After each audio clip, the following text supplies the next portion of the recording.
As we gaze up at the stars above our heads,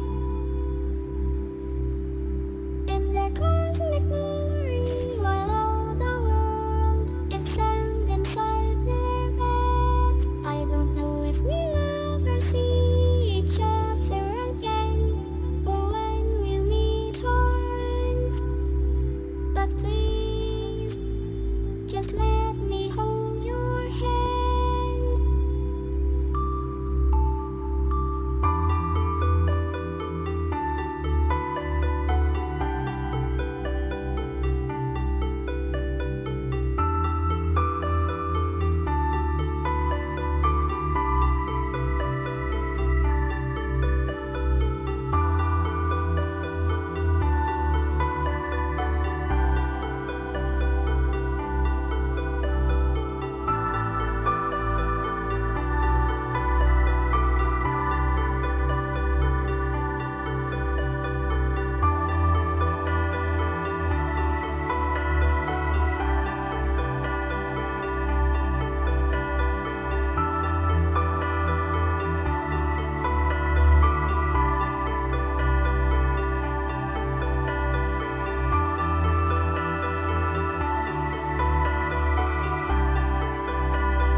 All right, ladies and gentlemen, welcome back. As we are going to be heading into Week 5, Day 1 of the OL Optimal League, Season 3? Season 3. Season 3. What is up, ladies and gentlemen? My name is LoudThou. This is Loki. You guys have asked for it. No, you haven't. We just decided to do this for you guys.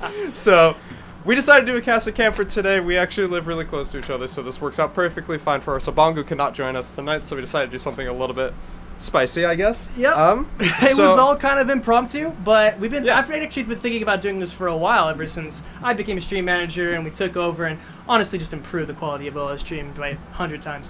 Anyways, we want to do a little bit of an introduction so you guys get used to this. We will be keeping this caster cam on right before a game starts, in the champion select, and then afterwards. Yeah, and this might not be a continuous thing that we do because Obongo, unfortunately, does not have the same situation as we do. I actually have no idea where he lives. It's not near us, though. So, this is probably just like a little one-off thing. But if there's going to be a week where we're doing it, this is probably the most important week.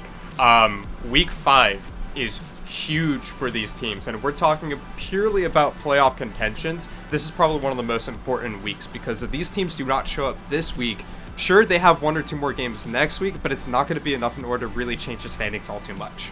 Yeah, we can go into the next games next week, of course, but this is the day that matters. There's some really important matchups coming on tonight, and then, of course, tomorrow night, and so those are going to be really important to watch. We're glad to have you all watching. Are you ready?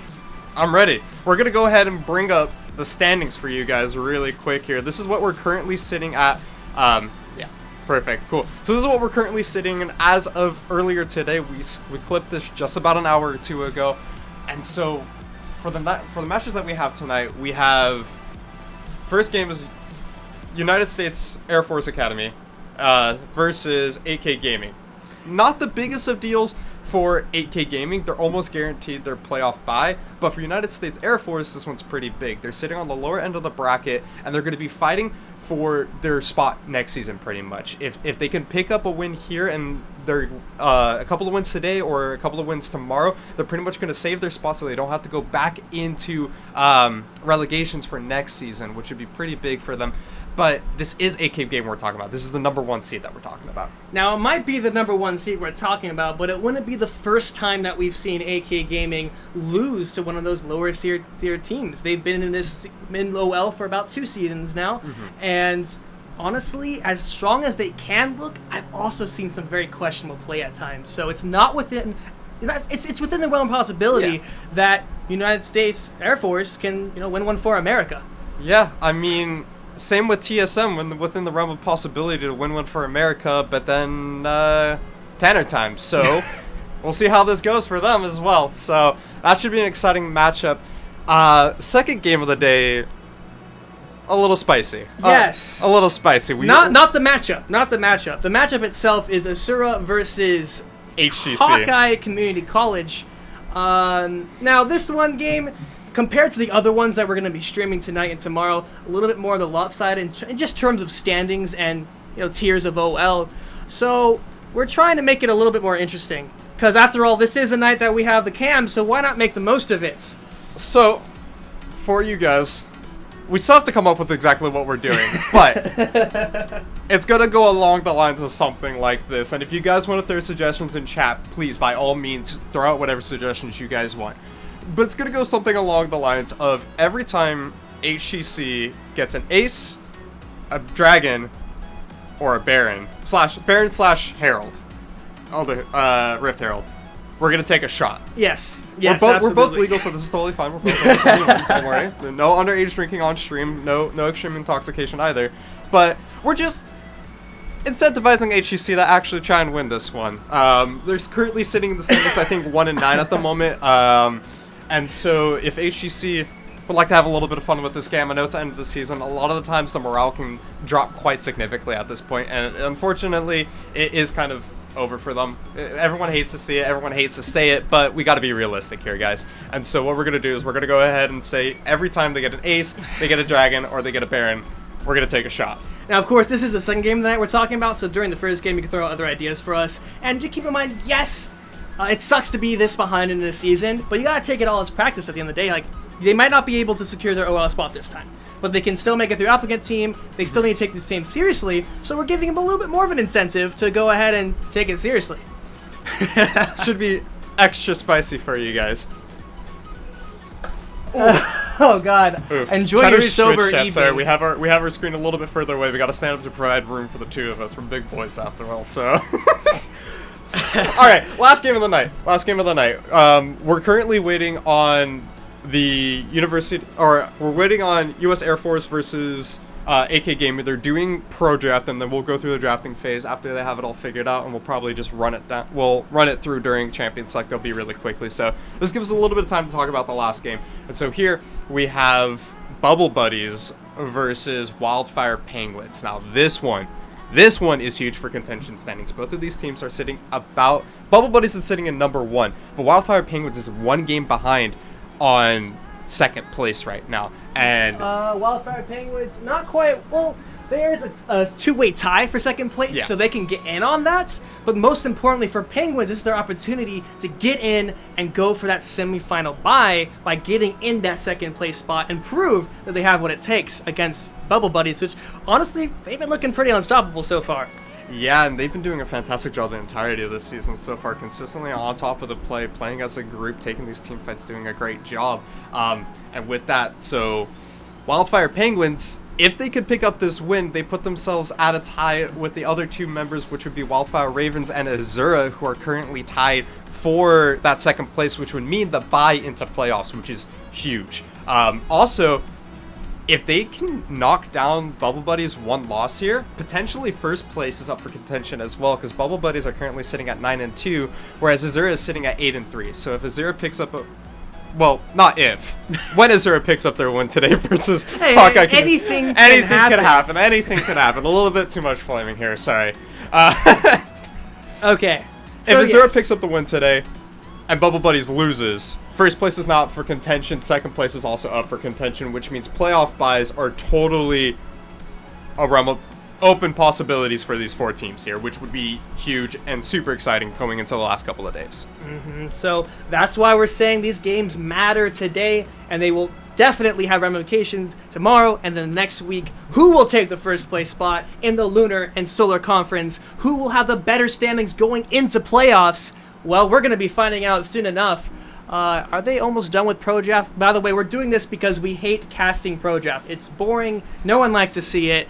Trying to make an actual setup for the stream on Pro Draft, it's terrible. It looks so awful, guys. I apologize for the wait. But it did help us give us time in order to break this down. And show off our sexy bodies. Oh, of course. Always. You guys know that you'll love the face cams here. It's so much fun.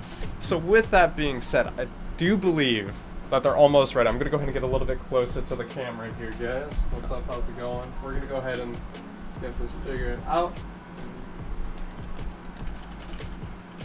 I'm fully ready to get a little tipsy from drinking shots, because, I mean, HCC will get something. There has to be something, right? There has to be. Right?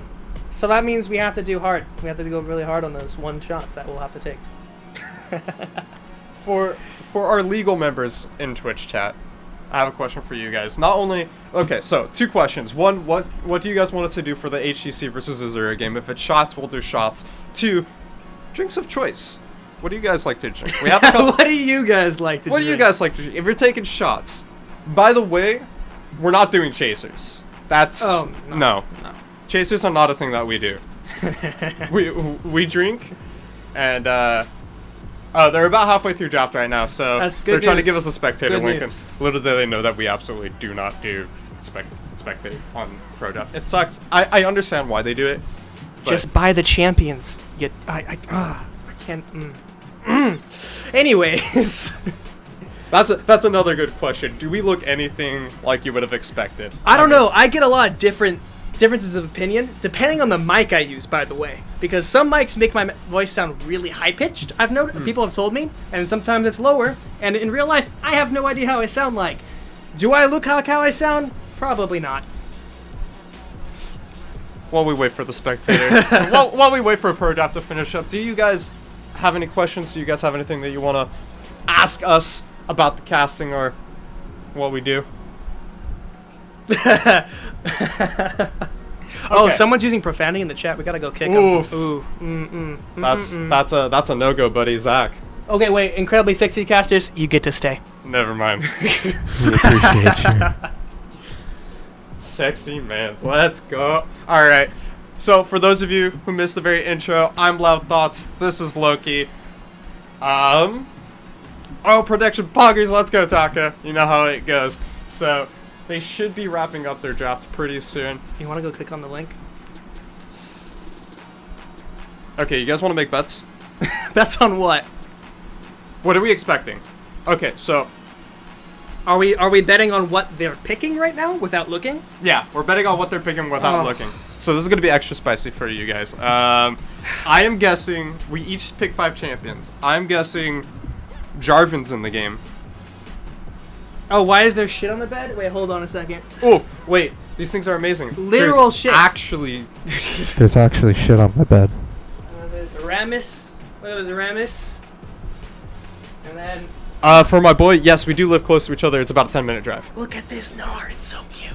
We live in the same city. It's just on like far sides from each other. But dude, so that Nard plushie, great thing about it is it comes with the hoodie up on it, but you Oh, can got take it. it off. So it is the cutest thing. If you guys have a girl who you fancy, always get her this. It's just amazing. It's so cute. It's adorable. She plays League. It's a perfect gift. But with that being said, we are hopping into Champion Select.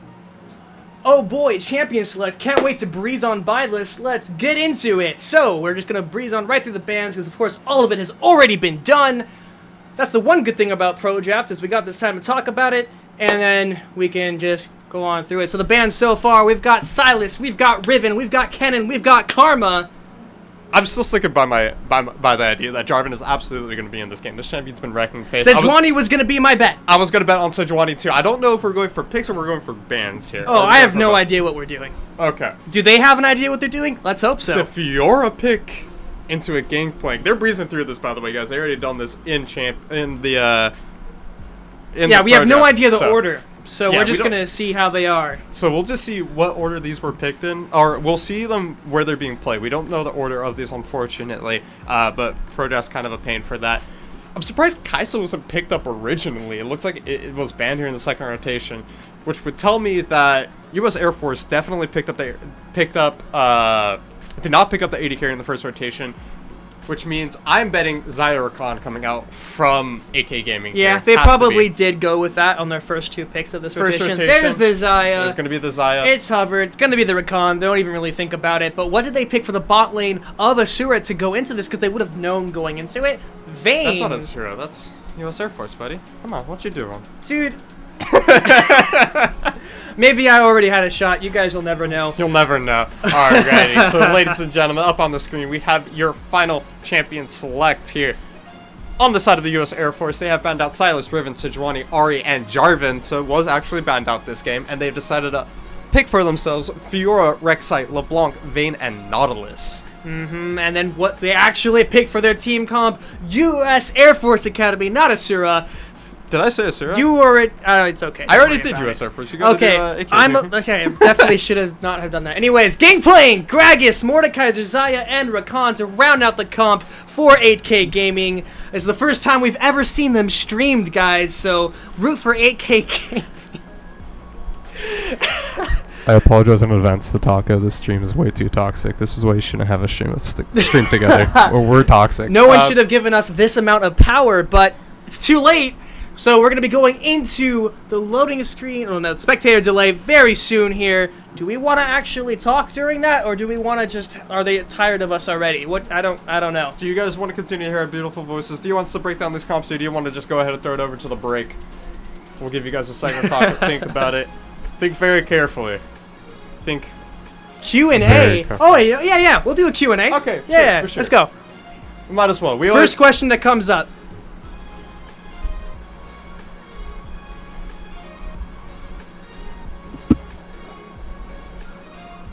I'm still waiting for a question. I don't care what question is, I'm going to answer it. Oh, it's our boy B Squared. Do you guys live close to each other, or how did you set this up? So yes, we actually went to high school and then to college a bit together. We've been in a bunch of things. I visit him all the time. We were actually roommates for quite a while there. Yep, for so about a it year. was not hard to set this up. The only hard thing to set up was the mic and the headset. But, you know, it's whatever. Yeah. Actually seeing each other, we do it all the time. So I've been waiting to do this since I became stream manager. Finding the right opportunity, though, was a little harder than I thought. Yeah, and typically, like we said, Obongo is normally here casting with me, so shout out to Obongo. He unfortunately couldn't make it today. He's a great caster, though. Love casting with him. Amazing man. So much fun to talk to. And, yeah, no, we went to high school with each other, so we're super close. We're roommates for about a year there, and I already had most of this stuff. It's just we needed to pick up a mic from a stream that I did at somebody else's house at one point, but that was it. I already have the webcam. I already have the microphone. I do streaming every once in a while. What's your favorite candy? Oh, that's a really tough one. Okay, I've always been a chocolate lover. I'm going to be honest. Don't take that the wrong way, though. When it comes to just sweet things, it's just chocolate for me. Hey. We're still going. This is the OL Before Dark stream. We're not toxic. What about you? I love sour candies. I really love sour candies, but like here's the thing is that if you come up to me and you're like, "Oh, sour Skittles are my favorite. They're so sour." Nah, that's not sour. Not even close. I'm talking about like I can't enjoy it unless it starts at Warhead level. Like the most sour of the Warheads. Ooh, craft beer. So, Macaroni and cheese. so we actually live in an area that has a lot of breweries, like homebrew places. And for a while there, we were going out and we were going to a bunch of these local breweries. And one of my favorite ones that I found is it was a sour. So if you guys don't know, there's actually a ton of different types of beers. And I've done a little bit of research on This these. is for you, Taco, you underage little boy. There's a ton of different beers out there. Most people know IPAs. Most people know stouts. Most people know like wheat ales. And so for the most part, those are a lot of the same stuff that people keep track of.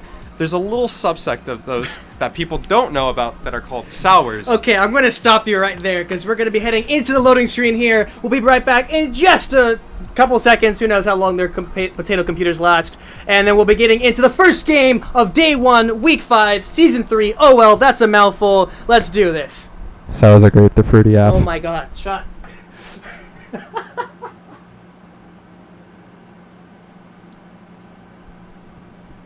Alright, that's not the thing we want. Did you mute it? Press the button.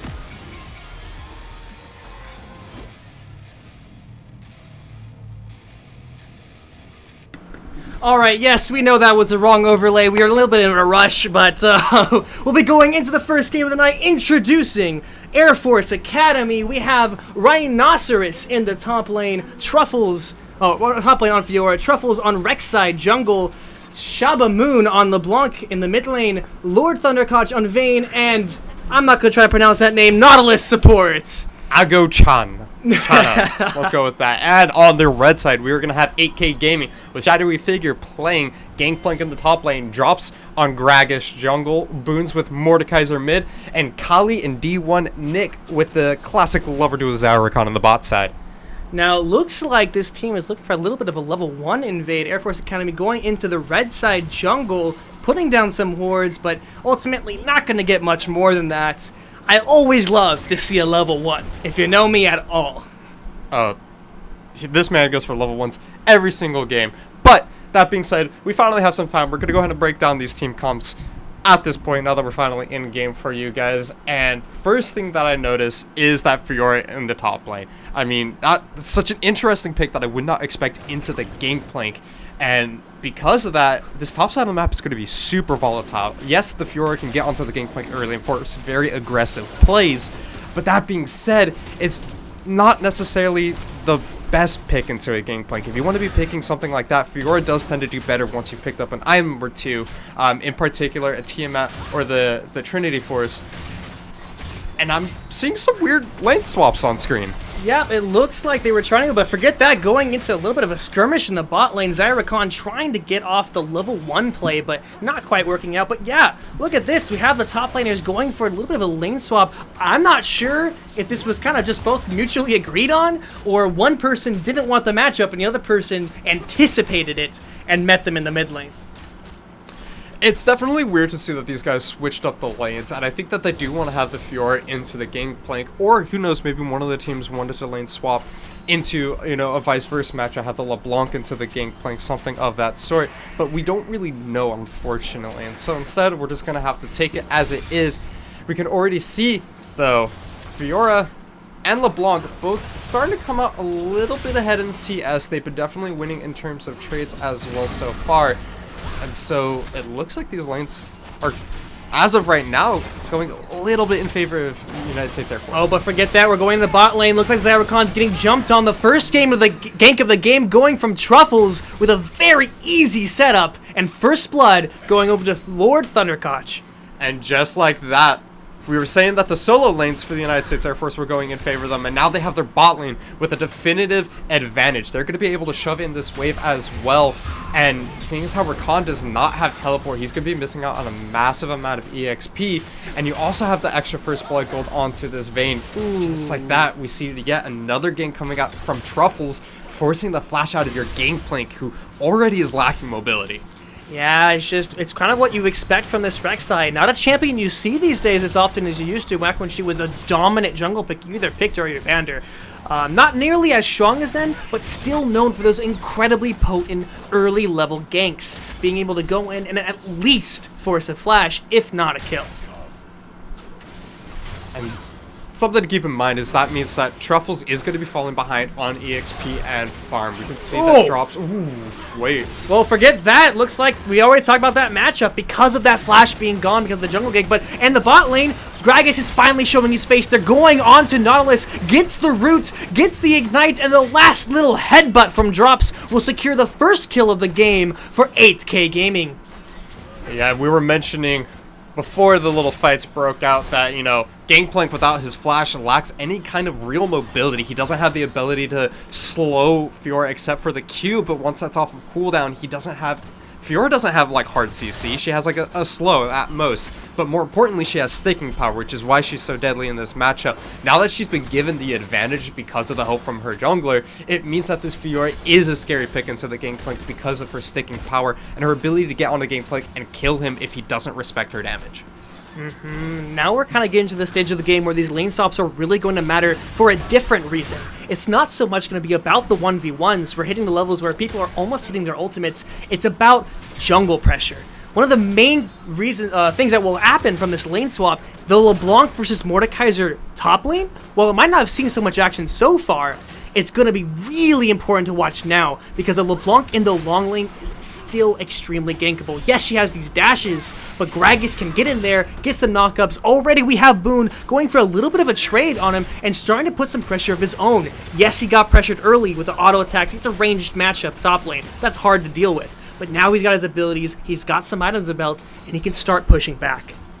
Rhinoceros playing a little bit risky in the mid lane, staying extremely low there, but as you were mentioning, the LeBlanc can be taken down if given a really long lane that they have to run through. Unfortunately, those dashes only give you so much distance, and when you have the likes of a Gragas who is still holding on to flash, it means he's going to be able to follow up on the dash away from this LeBlanc. There is the outplay potential there. There's a lot that can happen in that lane, but keep in mind that it's a lot easier to kill LeBlanc in the long lane. Rhinoceros going with a great bait, makes the Gragas go under the tower with the belly butt and will get in and get a kill for herself along with the help of a jungler. And in the bot lane, a little bit of a 2v2 going. I'm not sure if it's going to end in any kills, but lots of damage being traded back and forth. Extremely well played by Rhinoceros baiting in. Nautilus not quite done, lands a great hook onto the Xayah. They're trying to kite back, gets the root by pulling in the feathers. Again, no kills are going to be coming out, but that Zyrakan is forced to back to base once again. Yeah, and we were talking about the threat that a Flash Gragas can bring to the game, but excellently played there by Rhinoceroses. He knew that Boone was going to go, or Drops was going to go for the Flash play there, so he instinctively flashed at the exact same time that the Gragas did, therefore leaving Gragas stranded underneath turret with no E, with no Flash. Looking at the bot lane, though, Action just not quite quitting. The Gangplank ultimate drops along, but D1 Nick finding himself a little bit in trouble. Everyone is here to help Fiora with the TP in, taking very low, and that last tower shot will bring her down. Just a little bit too much over aggression. Yes, Fiora can get away with a lot, but that was a little too much forward. And really, that fight was brought to you by the ultimate from Gangplank. He did such a fantastic job top side of the map that we got a great trade going on. Oh, dropping down the ultimate. This is the problem when you have the Mordekaiser versus the LeBlanc matchup. Yes, she's slippery, but you're just going to put it in your Shadow Realm. Flashes away, but it looks like she has no more dashes left. And just before she gets out, the last auto attack from Boone will secure a kill for himself. And this, honestly, was looking pretty bad matchup for him. That is a bad sign. That is a very bad sign, and unfortunately, that's something that happens when you're playing the LeBlanc, and specifically something about that matchup is the Shadow Realm.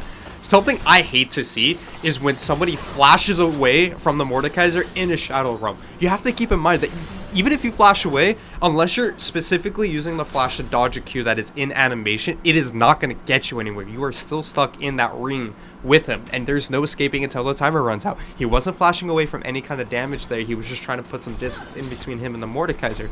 If he'd held onto it a little bit longer, waited till the Shadow Realm had dropped, he would have been able to dash flash away where he had the extra distance that he could easily take there and potentially get out alive.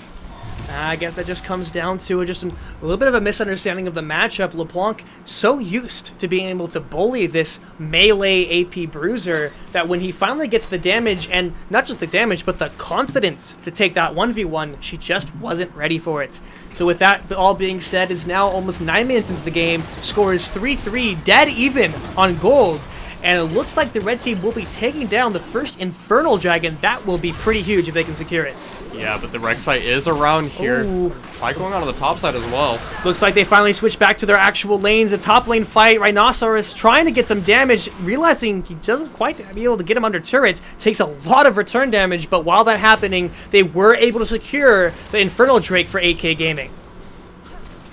And we thought that potentially there'd be a smite fight for the dragon there. Unfortunately, Truffles not confident enough to go over the wall there, instead just giving it over 2 drops. Great rotation by the jungler and bot side of AK Gaming. Rhinoceros going forward though. He tried to get into the parry, just not quite connecting, and he goes in with the lunging strike. Hits just as the pistol was fired and is able to get the 1v1 kill against Gangplank. My, was that close. I was so close, but Fiora again coming out on top, and it is these kinds of plays that you have to watch for things like tilt factor and breaking points in these matchups. This Fiora now sitting at 3-1-0 for himself. He's about even in farm, but it means he's slowly going to be getting more and more advantages here. Not looking good. He's caught trying to greed for turret plating, and that's what happens. You're so focused on this 1v1 that Rhinoceros just pays the price. The Cannon Broads drops, and an easy kill for drops. See what you did there, and I don't appreciate it. You should. That being said, this Gragas himself is now sitting at 2-1-1. He is a Predator Gragas as well, which means that his gank potential is terrifying. Ooh. He has started off so far with a good amount of AP, picking up the echoes in the jungle. So, when the AP Gragas starts picking up some early kills, he starts looking really scary, especially considering how the Gragas versus Rek'Sai matchup goes. Rek'Sai, again, known for heavy ganks in the early game, but falls off so hard later on. And we saw great early play out of Truffles here, ganking bot lane, getting first blood, going in mid lane, taking the flash off of Gangplank within the first couple of minutes of the game. But I honestly haven't seen much from him since, and it's a little disappointing because now Drops has picked up the pace. He's the one getting the successful ganks, and the Gragas is much better in team fights in the mid game than a Rek'Sai ever will be. I'll definitely give you that the jungle matchup will start, if not already, start swinging into Drops' favor. Gragas just that strong of a jungler comparatively. That being said, though, there is one thing we haven't really been talking about because there hasn't been as much action as the other lanes, and that is the bot lane pick from US Air Force Academy. Vayne Nautilus. I was a little skeptical at first, thinking how they were going to match up to the Xayah Rakan, so known for being a strong lane together. But now, because of that early gank pressure that they got from Rek'Sai, they are just turning into a farm lane, which is so good for Vayne. You want them to get items, and here in the mid lane, a little bit of a trade going out, but again, we're seeing that Shabba Moon just does not quite have the damage to actually do her job and assassinate this Mordekaiser. Yeah, and as you were mentioning before that little fight broke out, we do have Rift Herald being dropped on the top side. Rhinoceros might be looking to try and contest this one, hold it down while his bot lane is picking up the bot lane turret. It is going to be a race for first brick here. We'll have to see which one of these teams is able to get it first. There's no way that the bot lane from US Air Force Academy is going to be able to match it just in damage. Rift Herald plus 3 members, Gangplank doing an extremely good job of clearing the wave. However, it looks like they're going to try to contest this. They take so much instant damage. The Rakan, Xayah, Gragas Burst, Rhinoceros trying to get away, pops the ultimate, grand entrance onto it, and has to flash away, trying to get away from it. But that is going to be... Oh, what is going on? So many flashes, so much engaged. The fight is not quite over. Everyone blowing every single thing they have in their inventory. And Shabba Moon trying to help out, but the turret dies, the mid laner falls, and they continue this push. And the bot lane views, oh, forget that. It's never over in this game. Oh my gosh, I love a game packed full of action, but come on guys, I can only take so much. And they don't stop coming, and they don't stop coming, and they don't stop coming. They don't stop coming. Trouble goes in with the E over the wall, trying to get on Xayah, pops the ultimate, and is not able to finish him. Khalib escapes barely with Triumph Health, and that will be just one after another, straight into the welcoming arms of 8K Gaming. They are only too happy to take that. And just like that, we have a 2,500 gold lead suddenly in favor of 8K Gaming.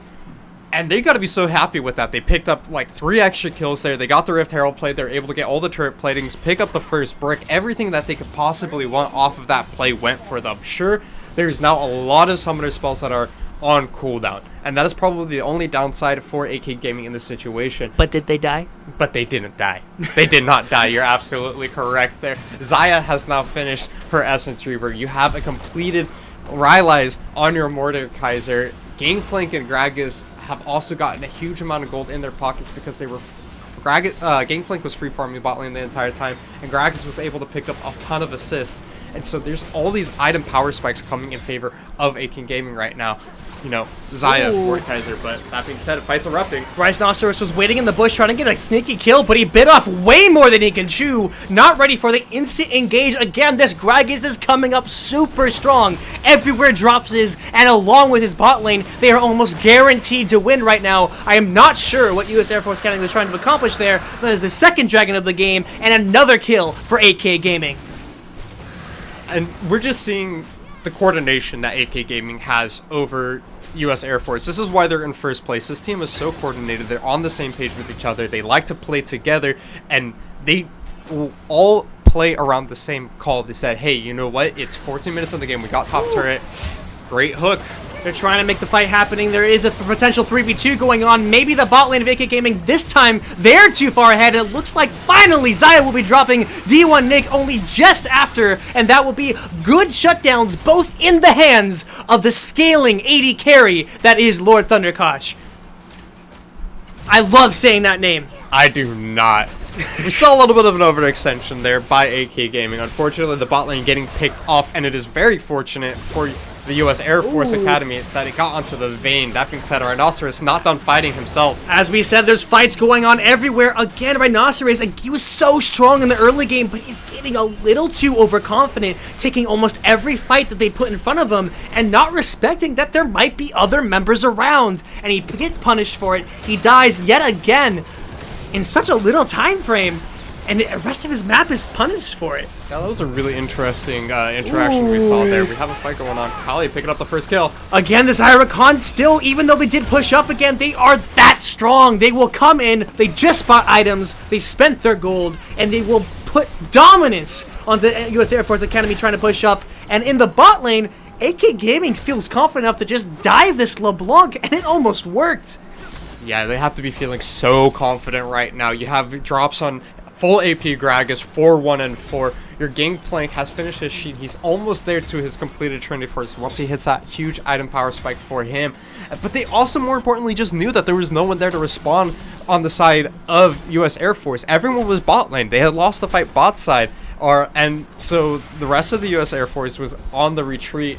So they knew they could go for that fight on the top side. And when your Gragas is this strong, you take every fight you can with him. And look at them going. Truffle's messed up the E over the wall, and he's going to pay for it with his life. That's so unfortunate. You hate to see that as an Air Force Academy fan. And it looks like just another solo kill. Now, Boone, just by himself, is strong enough to take Rhinoceros. He's lost his lead. He's not able to take the 1v1 in the side lane, which Fiora is built to do. It is not looking good, Loud Thoughts. It is not looking good at all for the United States Air Force, unfortunately. They're really struggling to get into this game, and we see it right here exactly why they're struggling so much. It's because of their lack of respect for the 8K Gaming Squad. They are going up aggressively into the range of engage for 8K Gaming members. That being said, Mordekaiser uses the Death Realm. Taking fight after fight. Nautilus tried to hook out of it, but that wall might as well not even be there if you're in that Death Realm. Dropping it down. A flash forward for Rhinoceros. He is getting desperate, and it is showing. U.S. Air Force Academy in such a bad spot, trying to make the best of a worse situation. Flash forward from drops, not quite going to connect it, and I completely agree with that emote there. Question mark pings all around. They're trying to push into it, but they realize they don't have the wave. They're not quite the best at sieging. They're really good at taking fights, though, and they have shown it. The score is currently 6-15. 8K Gaming on set to take this game number 1. Yeah, and as I was mentioning before those fights broke out, U.S. Air Force is just not respecting the threat of 8K Gaming. You have Gragas who's going full EP, extremely fed, just finished picking up his Zanyas and his Stork Boots. This man is going to be doing so much damage. On top of that, Xayah and Rakan have been together this entire game. They have always had each other's back, just as any lover duo should. Aww. But when you have, the reason this bot lane is so strong is because Rakan sets up so much for the Xayah, and they're just not respecting it. You have LeBlanc dashing forward into a Xayah Rakan there. He's just going to pop the quickness and grand entrance. CC, the LeBlanc, who can no longer go back to her distortion, and Xayah blows her up. Like, there's nothing you can do about that. And now we have Rhinoceros, who's just blown Flash on the top side of the map, try to go aggressively on a shadowy figure. Sure, congratulations, you got Gangplank's Flash as well, but Gangplank wants to play from range, and he has the advantage already. You are now behind with no Flash, and time again, we've seen Rhinoceros getting caught out by drops in particular. Interesting interaction there. Shaba Moon getting pulled back by the E of Boone. As I was saying, you don't have a Flash on this Fiora anymore who's getting caught. Your LeBlanc doesn't have Flash. Your Vayne doesn't have Flash. Your Nautilus doesn't have Flash. And yet they're still posturing aggressively and still looking to take fights even when they're not grouped as 5. So they just constantly get picked off being over aggressive, not respecting the damage of 8K Gaming, and then getting picked off for it. Here it is, just again, their 8K Gaming is pulling the trigger, trying to get onto it, but the Cannon Barrage is not going to land. However, Boone walking in with the Death Realm, stealing the stats. However, this might be the one champion that can take him. I take it completely back. He just dies to the passive, drops securing the kill himself, and that will only be Nautilus following suit. 2 kills for nothing. They didn't even have Gangplank, and Fiora never showing down. This Baron is spawning in just a second, and they are ready, poised, and willing to take this Baron on spawn. TP coming out from the Gangplank. Will U.S. Air Force Academy even attempt to concede this? They're posturing around it. Oh, looks like they're going for a little bit of steal, trying to get some damage. Boone dropping extremely low, but Baron is already fallen. Still living. Mordekaiser alive through all of that. Fiora is dead again. It is now just on respawns of the 2 characters. Still a 4v5. Baron falling at 20 minutes. 3 dragons. Triple the kill count. 8K Gaming is ready to take this victory. Yeah, this is just the pure strength of 8K Gaming. They are running away with this game. They have feeling so good right now. They're sitting on about a 9,500 really gold lead here. And all of those kills are on your Gragas, your Mordekaiser, and your Xayah. These are the damage threats. Sure, you could argue that it'd be better on something like the Gangplank through scales, but wrong. Really, this Gragas has been putting in so much work, and it doesn't matter who it's on at this point. As long as it's not the Rakan, you're totally fine with any of these choices here. So much so that Vayne, who's a great duelist and has the potential to outplay the Mordekaiser in the Death Realm, can't even do that. She's only just now finished her entire Bork, doesn't even have the Rage Blade yet. And that's just the sheer amount of goal difference between these teams. And when you throw in a couple of Mountain Drakes and an Infernal there, it makes your Baron potential ridiculously easy. And I had mentioned earlier in the game that the Vayne was trying to scale and that the early ganks from Truffles was putting her in a pretty good spot. But the way these fights are going, they're explosive. AK Gaming is going in immediately. They take any fight they see. Even now, they're just pressuring on this Nautilus right underneath his own tower among his own teammates, and they don't care. They will go in at a moment's hesitation, and here it is right now. Dies from just the quickness from Rakan, and that is the support following, and the minion wave is just going to be following in any second now, and they will be on top of this inhibitor turret. AK Gaming are just demolishing them. There's no other way to describe it. Their momentum cannot be stopped. Going in, Death Realm onto the Fiora. Now who's laughing at the 1v1? Mordekaiser will just be taking this in just a couple of auto attacks. The Q goes down, siphoning strike. Inhibitor falls. They still have a wave and the Baron buff. All members still alive. 3v5, not looking good for Air Force Academy. The game might be over right now. Demolish Comp going off. The last turret of the game following. They're trying to get a re-engage off of US Air Force Academy. The last-ditch effort, but there's just not enough. They're not all together. They do not have the damage. Too much gold deficit. The flash! Oh my gosh. That is another ace for 8K Gaming. The Nexus is falling. Score is 7-24. And if that's not a convincing victory, I don't know what is. And this is your first place team coming out of the Lunar Conference. They're showing why they are so dominant on their side of the bracket, and they're just doing such a fantastic job with their team play. And I think that really, again, we can look back at how they played the map as a whole, and more importantly, how the United States Air Force refused to give them the respect that they deserved there. Honestly, time and time again, I think that was the biggest weakness coming up from USAFA there, is that they just kept looking for fights, kept dying, kept looking for fights, and then died again with no summoner spells. And they were never respecting the fact that Mordekaiser, Gragas, Rakan can all force these fights. Even in that last team fight, what I'll point out there, it started because the Nautilus got pulled against the wall, was forced to flash away, sure. Very unfortunate there. But then he stepped in front of his turret again, and Gangplank throws down the ultimate. He's slowed. He doesn't have flash this time, so of course he's going to get picked off there. Like, that's what's going to happen when you have those many engage and pick potentials coming out from the side of AK Gaming. And that was just like the story of the entire game, really. It's just no one from US Air Force was respecting the fact that they have so much pick potential, so much fighting potential, and they were behind, and they just kept trying to take these fights when they shouldn't have. Unfortunately, that's just how desperation gets to this team. They knew they had to prove themselves in this game. They knew that if they wanted a shot at really rising in the standings here in their conference, this was a game to at least try to win. Yeah, of course, we knew it was an uphill battle, and they were looking pretty good early game. Those first couple of ganks, the first couple of kills were very solid and well planned out. However, it was that overconfidence, that not respecting that we keep mentioning over and over again. How many times we saw Rhinoceros just go a little too far, trying to force the 1v1 when they just weren't ready anymore. Not understanding they didn't have that strength that they had maybe just a couple minutes ago. Every single death that she got picked out on made her weaker and weaker in comparison. So with that being said, there wasn't much room to come back. Yeah, what they really needed to do there is they need to start grouping up, looking for team picks of their own, using Nautilus hooks, using the Blanc harass, but unfortunately they were out pressured. The Fiora felt like she had to constantly match the Gangplank in the side lanes. She kept getting picked, trying to take the fights on the Gangplank, who realized that this Fiora is being way too over aggressive and always had drops sitting off to the side of the jungle. There was not enough ward coverage by them in order to prevent these kinds of plays from happening. So, unfortunate series of events. Remember, guys, for future references, it should be controlled aggression. Pure, utter aggression does not always work. Sure, when you're super far ahead, have some fun with it, run it down, as long as you don't throw the game. But when games like this, where you're not 10,000 gold already in the lead, you need to be taking your fights very carefully and not to underestimate your opponents. So, Or just kill them. With that, ladies and gentlemen, we're going to go ahead and throw it over to a quick break as we get set up for game 2 of the night. Don't go anywhere. We have HCC versus Asura.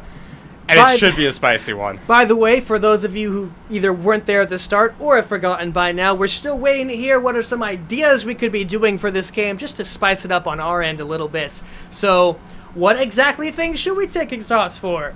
What should we be drinking? Well, that's up to the OL community. And you know, when we leave it to the OL community, only good things happen, right? No. Anyways. We'll see you guys in a few.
Turning in circles, still in a hurry. I'll always worry about everything growing too fast, growing out of my hands, losing my head, 'cause I'm always running, I'm always longing to be someone I'll never be, someone I couldn't be.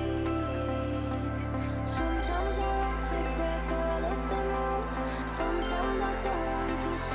silence my youth. Sometimes I feel like there's nothing to lose. Sometimes it's best to run wild.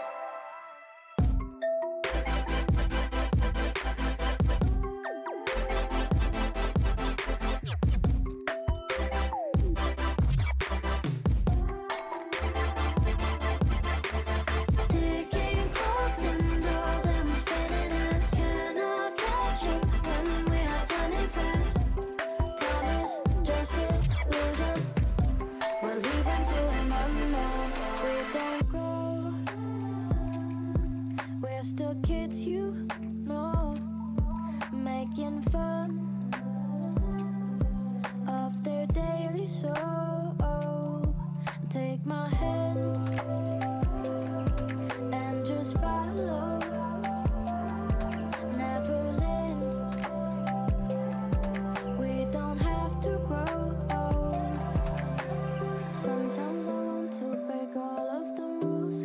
Sometimes I don't want to silence my youth. Sometimes I feel like there's nothing to lose. Sometimes it's best to run wild. Sometimes I want to break all of the rules. Sometimes I don't want to silence my youth. Sometimes I feel like there's nothing to lose. Sometimes it's best to run wild.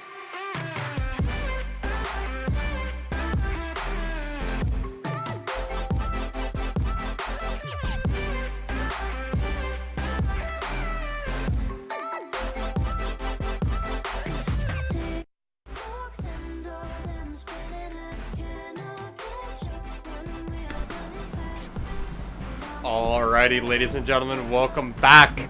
As we're hopping into the lobby for Game 2 of the night, it is going to be the oh-so-exciting entailed HCC versus Azura Gaming. And we're starting it off right. Yeah, well, I mean, the only way you can start off right. So, we told you guys that we have incentives for this game. We haven't had anyone else say anything in chat. If you guys still want to try and change what we're going to be doing for this game, currently we are sitting at... This is not against that. No, you can drink on stream for TSA. You cannot get excessively drunk on stream. Trust me, I've looked into it. So, Of course you have. yes, of course I have.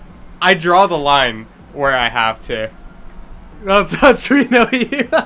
Okay, so we cannot be certain just how much the enemy team is going to be doing. Asura will be.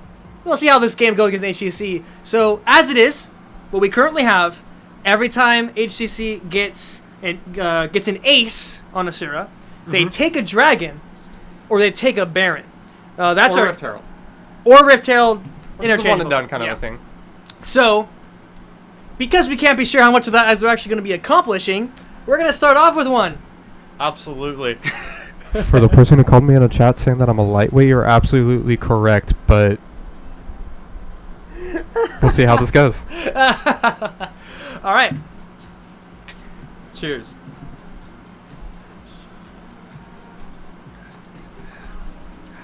All right. That's the only correct way to start off the stream. That's the only correct way to do it. Well, I mean, second game of the stream. Oh, So- well. Doesn't matter.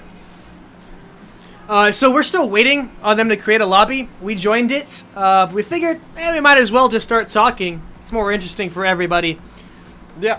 And So so where the bitch is at? Watching the stream. we're all here. We're all here, boys. But that being said, we have a little bit of time to break down kind of like how these teams have been playing so far. We have more time to break down the last game. We have a number of things that we could talk about. HCC, bottom of Solar. That's where they're at right now. They're sitting at 1-9. They picked up their first win, I think, last week versus Soulbound Sins.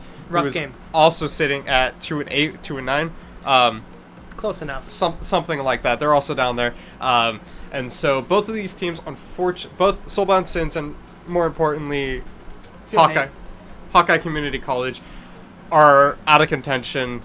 They're most likely going into relegation, which means they're going to have to reapply for their positions next season. That being said, always an opportunity to try and get a little bit more practice in. And if there's ever going to be a game where you want to try and show off, it's got to be versus Azura on the live stream during Week 5.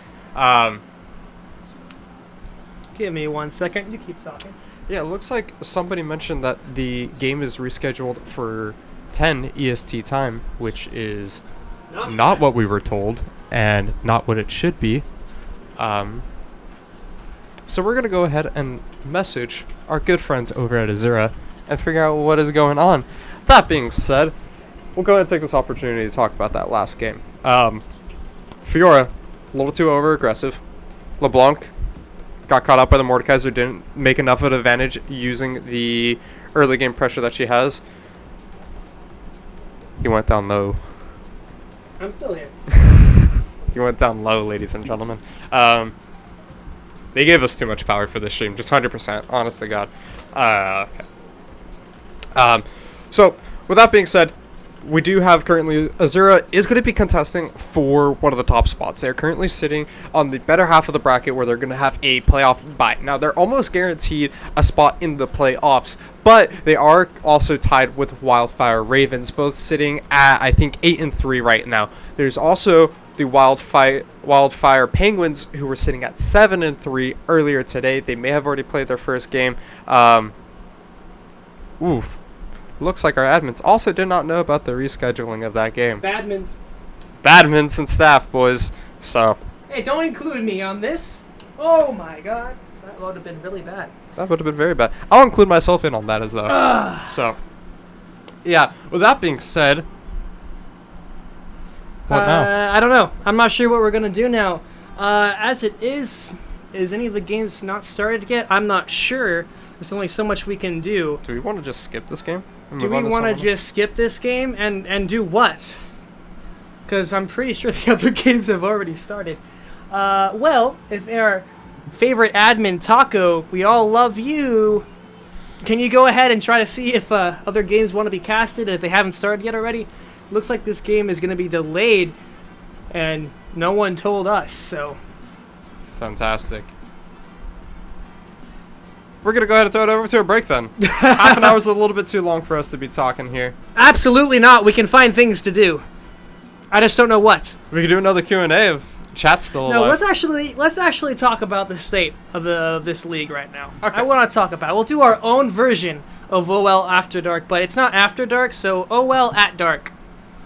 It's before dark. We still got light outside. For those of you who don't know, we're West Coast. Yeah, we are in still the got light. Pacific Standard Time, the superior standard time. Absolutely. The better coast. West Coast is best coast.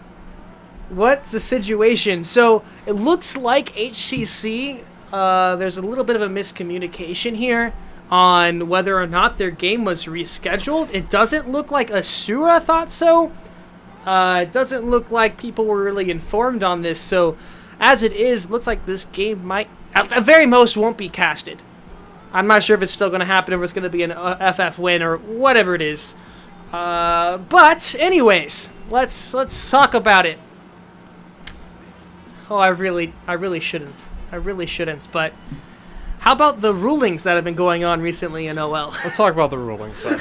So, for those of you, apparently game.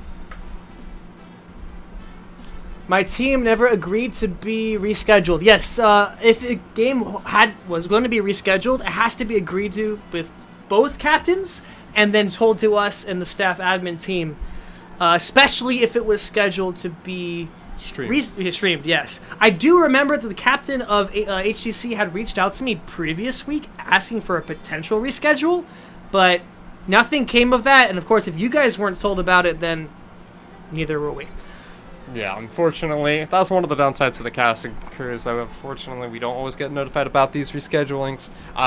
So, we're going to go ahead and talk about OL. We're doing OL before dark, ladies and gentlemen. So, Alcantos is almost back. He's on week 2 of his bans. But Soulbound Lightning doesn't look to be in playoff contention right now. We'll see. There's still potential. There's still potential for them, especially with, it is mentioned, if you guys haven't already checked out, go ahead and look at the preseason 5 power rankings that Zach and myself and some other people from OL helped in creating. We talked about it in there that with these new roster changes, that there was potential to be able to come back into this. It all depends on how quickly they can come together as a team, and if they can win these games. These are some really important games from today and and tomorrow night. The other one, of course, is because Soulbound Lightning did have 2 players of them banned from the rulings. One of them suspension, one of them an indefinite. It was definitely a tough week for them last week. They're having to... so I was... we're going back on the topic because I'm getting some messages from the admin team here. I was messaged from Foss Lord, the captain of HCC, last week, that they had plans to go ahead and reschedule, but it's not through us. And I told them that if they were going to be going through... message you. They've messaged me. Yes. False's posting screenshots. What I was told is that they were planning to go ahead and reschedule it, but it doesn't matter if they talk to us first. What matters is they're talking to the enemy team. If it's never agreed to between both of the captains, then it doesn't go through. I was notified that it could happen, but it never changed, so we didn't go through with it. Going back, though, Lightning still does have a chance, and I can't wait to see what the results from tonight's match are. I don't think they're being streamed by us. No, they're not being streamed by us. So, we'll have to see. We'll be looking at it together.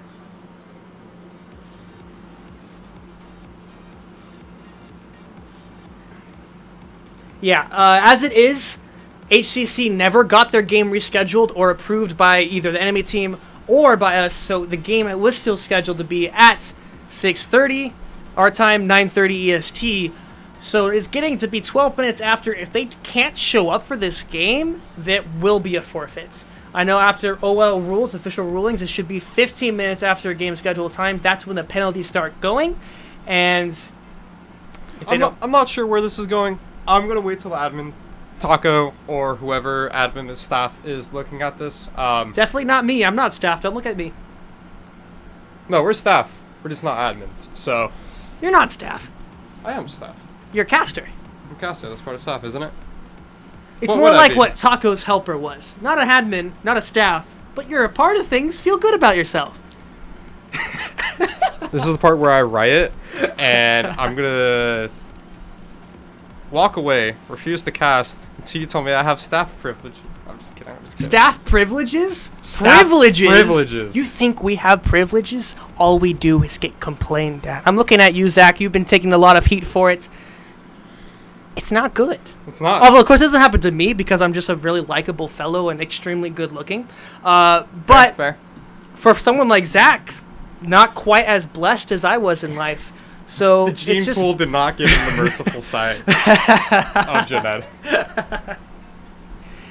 that all things aside, we're going to see what happens with this. Right now, we're just trying to keep you guys entertained because nothing is going on. It looks like we've already missed the window for being able to stream and cast another game. So we're going to have to pretty much be waiting for the 10:30 EST time slot to continue with our third game of the night, which, of course, is Bubble Buddies versus Wildfire Penguins. Wildfire Penguins. And that one's a spicy game. That one does have some contentions for it. Bubble Buddies sitting about the middle of the pack, whereas Wildfire Penguins, more importantly, are trying to contend for that playoff bye. Actually, Bubble Buddies, no, they're the top. They're number one. But if Bubble Buddies does lose that game and Wildfire Penguins wins, that means there's like a four-way tie going in for first, second, where these teams can really spice it up. Any one of these teams can take those first two playoff bye positions. ASR with that also has tied up the standings. They are now on even wins with Bubble Buddies, and they will be tied for first if Bubble Buddies does lose the game at 10:30. Of course, that is saying if they lose. We've mentioned it before. Everyone has seen it. Bubble Buddies has been very dominant since the beginning of this split. So we'll have to see how this game goes. I always tend to root for the underdogs, but I enjoy seeing teams crushed. So it could go either way. Either way was a win-win for me. We apologize for the delay, guys. Unfortunately, Yes. there's some issues with scheduling, some stuff that didn't happen appropriately. So we're trying to figure out what's going on. We are receiving messages from Taco on the side over here, so we're keeping you guys updated as we know. He says we want to go on break until further notice. Do we want to go on break? The community wants Should content. we go on break? I mean, I feel like we've got this time. We've got this setup. It's kind of a waste to spend the 30 to 40 minutes just having music playing. Yeah, it's kind of boring. So I mean, I mean, I can throw up videos and we can all watch together. we can all watch. Screw it. Let's just play a game of ARAM. Yeah, play tandem there ARAM we right go. now. We'll have Aaron here, Loud Thoughts, my friend, go ahead and play an ARAM, and I'll cast his ARAM game. Wouldn't that be fun? Okay. So, here's what we're actually going to do. Because Taco has a great idea here. Is we're going to go ahead. Rain. He wants to play ARAM with me. Let's go. No, I'm just kidding. I'm not doing that. We can go over team rankings right here, right now. I know that you've already done your team rankings. Team rankings. All right, well, bring it up to the big screen. But let's go ahead. Do we actually want to do... No. Just bring it up to there so we can see it easier, because it's so hard to see on that screen. yeah. Let's go ahead and... Standings. Bring it up there. Okay, so first thing I would like to talk about, if we're actually going to go into this, is the difference between Solar and Lunar Conference. We had this talk last season when we first had our first time splitting up into two different groups. It was just groups back then, Group A and Group B. But this time, a little bit more professional about actual names for it. Wow. Solar Conference has Bubble Buddies, Asura, Wildfire Ravens, Wildfire Penguins. They're all very strong teams, right? Especially Bubble Buddies has been shown to be proven at the top of the Solar Conference. But when you look at the bottom of the Solar Conference, it's incomparable. It's one of the largest differences. It's much larger difference in skill level of teams between the top and the bottom than Lunar Conference.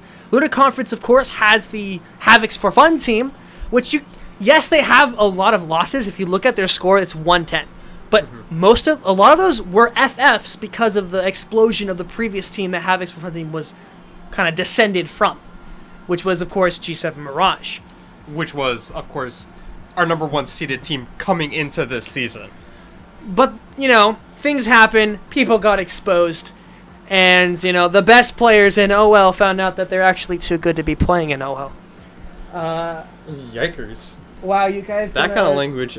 It's not appropriate for our family-friendly stream. We do Yeah, not appreciate that's for it. OL After Dark, okay? This is OL before dark. Yeah. This is the appropriate stream. So, Havoc's for Fun team, while they definitely have a terrible-looking score, stronger team than Hawkeye Community College and Elion Gaming, and I would say even Soulbound Sins. They're trolling in almost every role. If you've looked at their team, I'm not sure if you're familiar with the players on it. They are all off-rolling. Oh, Havoc, isn't he a two-time champ? Yes. And he's a support man. He likes to say that he's a two-time champ, too. Thank you. No, see, if orchestral music starts going on, then you know we're about to buff like each other. Anyways. So what I'm saying is, Solar Conference, yes, they have some top teams, but in the bottom half, it's not even close. They are all the way below even the Lunar Conference. Mm-hmm. Now, the question is, how do the top teams of Solar and Lunar compare? What do you think? We did have Week 3 for fun, cross-conference, brought to you by U.GG. I'm keeping that one alive because that was a great Again, meme. that's U.GG. U Then the letter U. dot GG. G. Yeah. Don't forget, it's u.dg. Wonderful website. Go there for all of your player researching, champion finding out. I don't know the word. I'm not a walking thesaurus. Go there if you guys need to figure out how to play a specific champion like I do every single game because I don't know how to do runes and or items. So, it's going to be a great time. What were you even going with that before the U.GG reference? Did you forget? Solar Conference versus Lunar Conference. Solar Conference versus Lunar Conference in Week 3. We also just got a message from Taco. It looks like HCC is going to be hopping on. They should be getting this game started very soon here. Oh. And it looks like they assumed that my boy Loki here was an admin. Unfortunately, he is not. Make me an admin. Apparently, he's only staff, and if he's staff, then I'm... Ignored. Anyways, moving on. I will be wondering what the actual repercussions of this is going to be. Yes, they might have thought I was an admin, which I guess I can understandable mistake. I just do so much. But either way, if the enemy team was never contacted for rescheduling, there still has to be some penalties for being this late to the It's most scheduled likely team. going to be loss of bans if if not all of them, at least 2 in this situation. First round of losing bans does start. I think 20 minutes is when you lose all bans. 25 is when you lose the game. Well, we did just hit 20 minutes. So, most likely going to lose all bans here by the side of HCC, which means that I have even less hopes of taking shots for this upcoming game. Well, we might as well take another one then, huh? No. Okay. Well, I probably will. Go ahead. Later. That's for later. I mean, so with that being said, HCC versus Assyria game is going to be a very exciting game. Top team versus bottom team, arguably bottom of bottom team. And so... AK really, Gaming versus Bubble Buddies, though. What do you think? We did just see AK Gaming very convincing kind of stomp. There were some mistakes. As it happens, they didn't. The early game could have gone a lot smoother, but they did come back. They did came back and they used their pressure and kept it going. Bubble Buddies, it seems like almost every game has just been a stomp from the get-go. I would have to see how another Bubble Buddies game goes in order to And we will figure it be. out. We will be. Just tonight. So I guess we could revisit this question at the end of the night. We could actually do all after dark at the end of this, because by then it should be dark for us. So Just remember, so keep in mind what you guys think. I would love to hear, we'd all love to hear what you guys think the true power rankings are. We, of course, on the staff team have our own opinions, but you as the players might have some different things to bring to the table. So we'd love to hear from you in the chat. Who do you think are the top 3 teams from both conferences combined? I'm going to say Bubble Buddies, AK, and Azura are definitely the top 3 from these 2 combined. I'm going to disagree with you. Fallen Gaming is great. I love Fallen Gaming. In particular, Void Bullet Angel, I got to give him a shout out. He's super chill. He's a super nice dude. When I first started joining this league, he was one of the first few people that I actually had a genuine conversation with, besides yourself, because Loki was the one that got me involved in this. And so he's just a really nice, great guy. And his Kaisa, presumably what he's named after, Void Bullet Angel. Yeah. For after Kaisa's first skin. I would assume it's disgusting. I've seen him play. It's such a great skin. It's such a great skin. He plays it so well. I guess we're doing this now. Yes. So. Yeah, I don't know. I mean, it's hard to say because you can argue the fact that Fallen Gaming, they are on this pretty large win streak, honestly. I mean, never mind, not win streak. Did they just lose a game? Looks like these actually have been updated since the last time I saw, because Fallen Gaming was on the winning streak when I had made the power rankings. I was looking up at all their games. Looks like they just dropped a game tonight. So I was going to be making the point that, yes, they had an easier schedule last week. It's plain to see. They were against some of the lower tier teams, and they did play them well. They were a little iffy at times, which is why I was hesitant to put them higher on the power rankings. But what a win streak can do for you, no matter the opponents, is so good for morale that you can take that into these harder games and take a win for it. But let's see what happened in the games at 8:30. We've got them all back here. Looks like Fallen Gaming did lose to Wildfire Nighthawks. That's interesting. Yeah, and if I remember correctly, Wildfire Nighthawks is trying to get their way into playoffs. They're currently sitting where they're fighting between keeping their Season 4 position for next season and being able to play straight into OL and trying to compete for playoffs as well. And so picking up that win, in particular against, Fallen Gaming, who is number 2 in standings, it means that they have really brought themselves back into contention for potential playoff position, because if they had not won that game, then they would be just getting only their seed for next season. Mm-hmm. Now, something to keep in mind, because of the fact that Wildfire Nighthawks was able to take that game off of Fallen Gaming and make it so that the top teams in the Lunar Conference are just that much closer together, and US Air Force Academy did lose to AK Gaming, there's actually a small chance here that G7 Dusk and Cuddle Bunch can make it into that OL spot. They're both tied at 7th place with a 4-8 score. Can you switch it back over to a schedule for me? Oh, really quick? absolutely. We have actually a double mouse setup over here. It's pretty cool. It's very entertaining on how we got this set up. So, upcoming next, we do have US Air Force versus Havoc's for Fun team.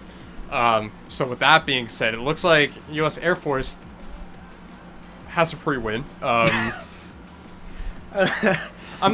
You never know. You never know. If U.S. Air Force loses this one, that is got to be the worst feeling, because not only are they going to be losing versus the 1-10 team, who has everyone off-roll, but on top of that, that means that they have now actually lost their Season 4 spot, because they're going to be tied with whoever wins this game coming up. Yeah. So, that means that both G7 Dusk and it looks like Cuddle Bunch are going to be in contention, or to steal that away. Whichever one of those picks up a win next is going to be the one that takes that position away from the U.S. Air Force team. And that's a pretty big deal here, because, like, sure, playoffs, not playoffs, is like really the 3-4 top teams that we have are the ones that we're going to be looking at for playoffs. The people who don't get those buy-ins are kind of much lower on the standings in terms of predictions for where we believe who's going to win. At the end of the day, I think we all believe that it's going to be Fallen Gaming, 8K, Azura, or Bubble Buddies that wins. Let's be real. It's going to be the two people. It's going to be one of the 4 teams that gets the playoff buys. And so if we get into playoffs below that, like, sure, there's potential there, but I don't think that any of us really genuinely think that they have, like, Pick and ban is a happening? chance. Oh, this is what happens when we don't have... Oh, brother, you're... Oh, hey, we're getting the R. We're actually going to be starting this game. We're going to throw out the caster R there, and hopefully we're finally going into this game. It's only taken us Almost half an hour. 27 minutes. Well, you know what that means. No, we're not taking a shot for that. But you got to fill them up. Later. We'll do it as we go along. Lame. So, of course they're doing Pro Draft. Are they really? They're doing Pro Draft. Are You they? can see the spectator link right there. And so, with that being said, we don't do Pro Draft, which means... Okay, you know what we can do? We're not going to bring it up on screen, but we're just going to talk about it as it happens, so that way we're not completely blindsided. Looks like they're already halfway done with it, though. You want to go ahead and take a gander? Alrighty, ladies and gentlemen, walking into Champion Select halfway through for Game 2 of the night, Week 5, Day 1. It is going to be HCC versus Azura Gaming. We always have to do the professional introduction. It is going to be on the blue side, HCC, banning away Akali, Rakan, Hecarim, and picking up Kaisa, Pike, and Camille, whereas on the red side, Azura, that's the team that's playing. Yes, Asura will be having the bands of Darius, Morgana, Silas, and a Shen thrown in there for now, while on their first 3 rotation picks, they had the Caitlyn Thresh bot lane and the Kiana in the mid lane. One of my favorite champions to watch in a game, because either they do extremely well, we get all these flashy plays, or she just keeps dying. Going into the rest of the bans, though, we have Aatrox picked up for HCC as their 4th ban, their 5th ban's on their way, and Mordekaiser was the last ban for Asura. So many solo lane bans here. Can I just talk about Kiana as a champion really quickly? I feel really bad about this champion because they have such an entertaining kit. And, like, as an AD carry main, I don't enjoy playing against Kiana because... It's broken. But, It's not that bad. it's not too bad now. Just that dodge. No, just dodge. Okay, buddy. There's a lot of potential power play on the side of Kiana, but I think that, like, the champion really goes unnoticed a lot of the times. Besides Tanner Time on Clutch Gaming, who really revolutionized Kiana for at least the LCS, it's not even really played in other regions. Maybe EU plays it. Somewhat. It's here and there. Here and there, but like LCK, LPL, they don't really touch the Kiana, and so with that being said, like, it's a really unnoticed champion. I think a lot of that comes down to the fact that simply she was dropped at a time that was very unfortunate, because I think she came out like immediately after the Mordekaiser rework. Yeah. Like within a week or two. And Speaking of reworks, though, looks like HCC will be finishing up their draft with a Pantheon Irelia. And Asura will be having the Galio Oriana to finish up their comp. HCC, let's break down how much engage they have. Kaisa for AD carry, the Pike as support, Camille, Pantheon, Irelia. Oh man, that's a whole team. That's a whole team of engaged, guys. Yes. Think about it. Look, that's 5 out of 5. There's 5 champions on a team in League of Legends. The more you know. Meanwhile, of course, to match it, Asura is trying to get a little bit more of that disengage, which I do appreciate, even though it's not as Chad as HCC here. So, Caitlyn Thresh, long range, safe bot lane, I'm just going to go ahead and make sure that they're not just starting the game. They are. Okay, well, they're going through the champion select. We might as well bring it up here just so that you guys can see it as we talk about it. Yeah, and so as he was saying, though, a little bit more disengaged. You have the Galio, the Orianna, the Thresh, all these picks that are kind of really good at, throwing people back, stopping fights, kiting out, playing it slow. But the one thing that I actually think about the Azura's comp that I like is that they do have engaged potential there. In particular, they have a kind of sick, nasty wombo combo if they know how to play it well, and Azura is one of the top teams, so I have hopes that they can play it well. But I think that definitely for me, one of my biggest concerns coming out from Azura Gaming is ease of execution of their team comp. Yeah, our lighting sucks. Unfortunately, the light's in the middle of the room, and that's where my bed is, so I can't really move us back. Or it's not long enough. We're not big brain enough. It's all an impromptu stream. Continue. It's all impromptu, so ease of execution is going to be a big thing here, and I love Orianna as a champion. I think it's a great champion. I love playing it myself. It's one of my favorite mid lane champions to play. But your main form of engage coming out from this team composition is taking a Thresh hook in or having Qiyana with the flank. And so with that, it's going to be difficult to guarantee the engage. Unlike HCC, which has Mantheon jump, they have their Aurelia ult, they have Camille who can hook shot in and then use Hextech ultimatum. Like, they have every opportunity underneath the sun. They can pike hook, they can do whatever they want in order to start these fights. Whereas Azura really has to get the perfect ideal essence of a Qiyana flank into a Galio ult, into an Orianna ult, in order to get that level of engage wombo combo that we're kind of hoping to see out of this composition. And so, yes, you have some strong picks here. Yes, you have some wombo combo potential, but the ease of execution on this team comp, it's going to be difficult. Yeah, and another thing you just have to talk about, foregoing just the amount of the 5v5 team comps that they have here, let's just talk about the 1-1s and the lanes and how these solo lanes will go out, because Asura kind of has can you change the names? Yeah, sorry about that. It's because we don't have a person in the computer, we're both talking here. We're going to be a little slow in transitions, but we'll get it done as soon as possible. Anyways, what I was saying is, you have a Galio top into the Pantheon? Not that great. It's not ideal at all. Especially with Irelia and Orianna, it's just kind of hard to deal with. That's a little bit better of a matchup for Asura there, but the fact that you have this super early game AD pressure that is Pantheon into Galio, that passive is never going to help you. And then the main thing is the junglers. Qiyana was locked in as the jungler for Asura. And while I've seen it, I know people play it, I don't think it's the strongest position for her. It's kind of more used as a flex pick, like you pick it, they think you're doing mid lane, and then you put it in the jungle. It will not match Camille. Yes, Camille's jungle was also nerfed a bit ago, and it's not as strong as she used to be, but in the 1v1, it won't even be close.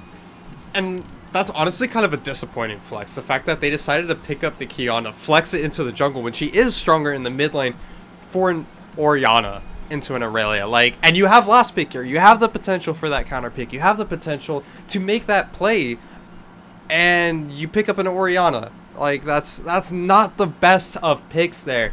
And so, I mean, coming into this champion select, we were saying that, like, Azura is sitting way up there on the top. HCC has only one win, but, like, if you had to ask me, I 100% believe that HCC actually won the drafting phase here. And I think a lot of that comes down to just the fact that, like, the ease of execution coming out from HCC is a lot easier here versus the weird wombo combo that Azura has. And on top of that, it's really just been a bruiser meta recently, and you have Pantheon, Camille, Aurelia, Pyke, who are all, like, just want to get in there, want to fight, and then Kaisa, one of the strongest AD carries at the moment that really thrives in those kinds of situations, means that the all-in, all-engaged fight 24/7 team comp they have coming out of HCC here might actually work for them, and it does a fantastic job. I will say this, though. I completely agree with you. I completely agree with you that the ease of execution will play a huge factor. In my experience, a team comp that's easier to pull off is the one that's going to win. And it's super easy to coordinate when everyone's just going in. That being said, when you have a comp like this, mechanical skill on those champions plays a huge factor. And as we've seen, Hawkeye has struggled in the player matchups. They're almost always behind just in pure skill level. So we'll have to see how that actually gets played out here. And it's also, you have to note, when you have an engaged team, how often will they over-engage, stay too long, pick fights that they shouldn't have, that they weren't ready for, they weren't all on the same page? It's too easy to happen when every single person on this team has a go button. It might not be in sync. Yeah. And with that, we're going to go ahead and actually throw it over to a quick break. We've been talking for a while. Yeah, I want a little bit of a break. So, spectator delay is going on, then we'll head into the loading screen, and then we'll head into the second game of the night of Week 5, Day 1, HCC, Hawkeye Community College against Asura. Stay with us, we'll be right back.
And we're back. We decided to keep the caster cam on just because it'd be interesting.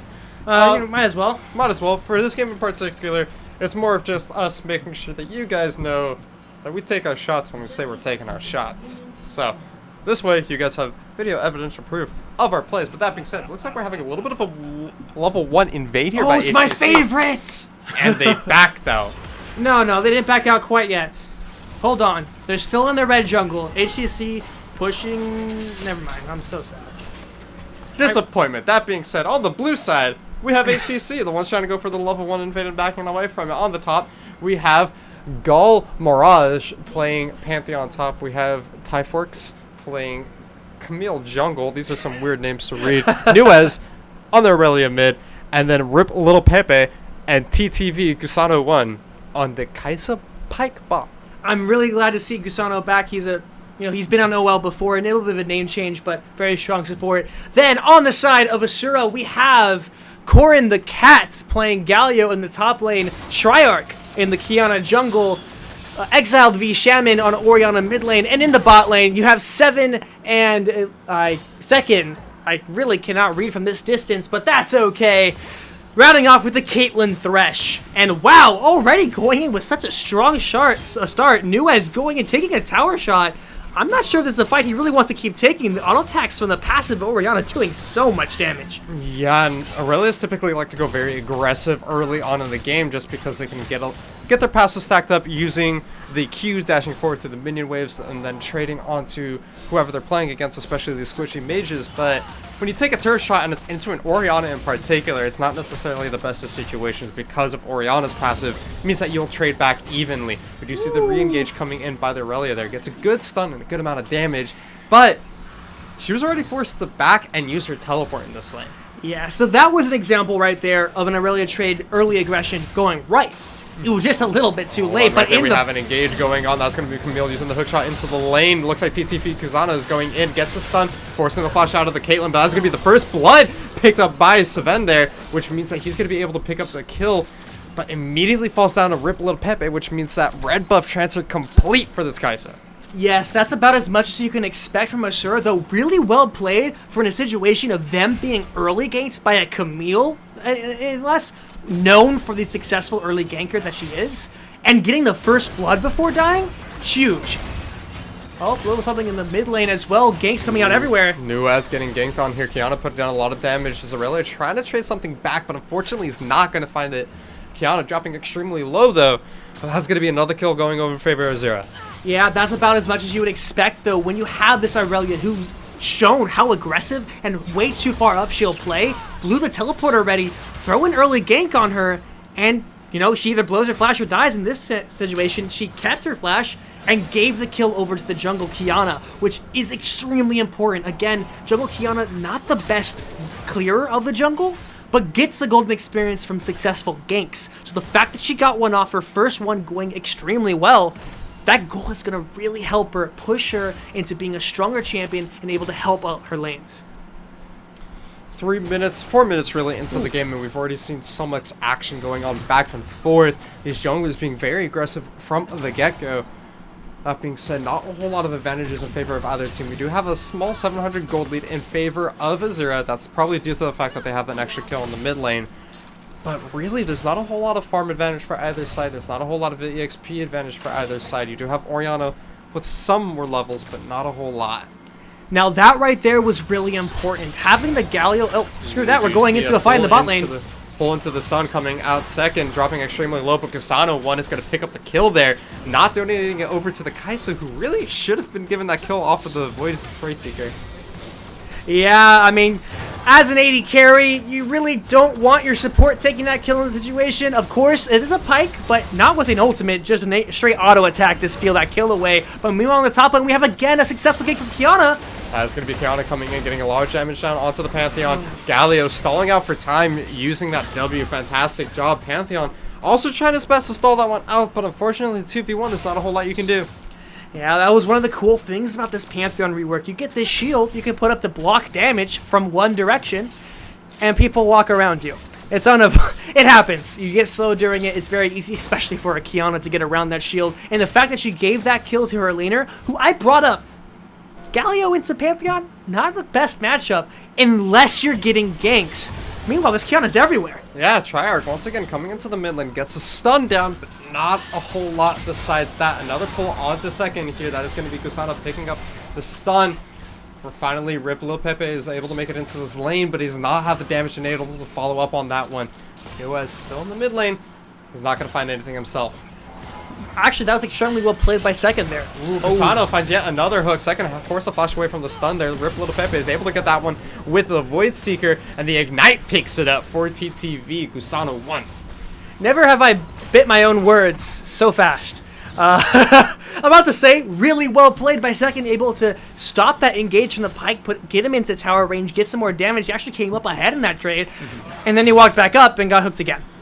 Yeah. Kusano really is doing so much work on the bot side of the map here, and for HCC that's huge because that means that your Pyke is going to be fed, who normally you're like, oh, the support picked up the kills, but this is a Pyke we're talking about. Meanwhile, Triarch on the top side though, that's going to be just another clean gate. Gal Miraz again trying to stall it out, but there's nothing you can do there in the 2v1. Too much CC, he falls down once again. And he still has his flash available. Where are the wards? He actually did have a ward in the river, but he just had himself in a situation just so far up, almost switching sides with this Galio.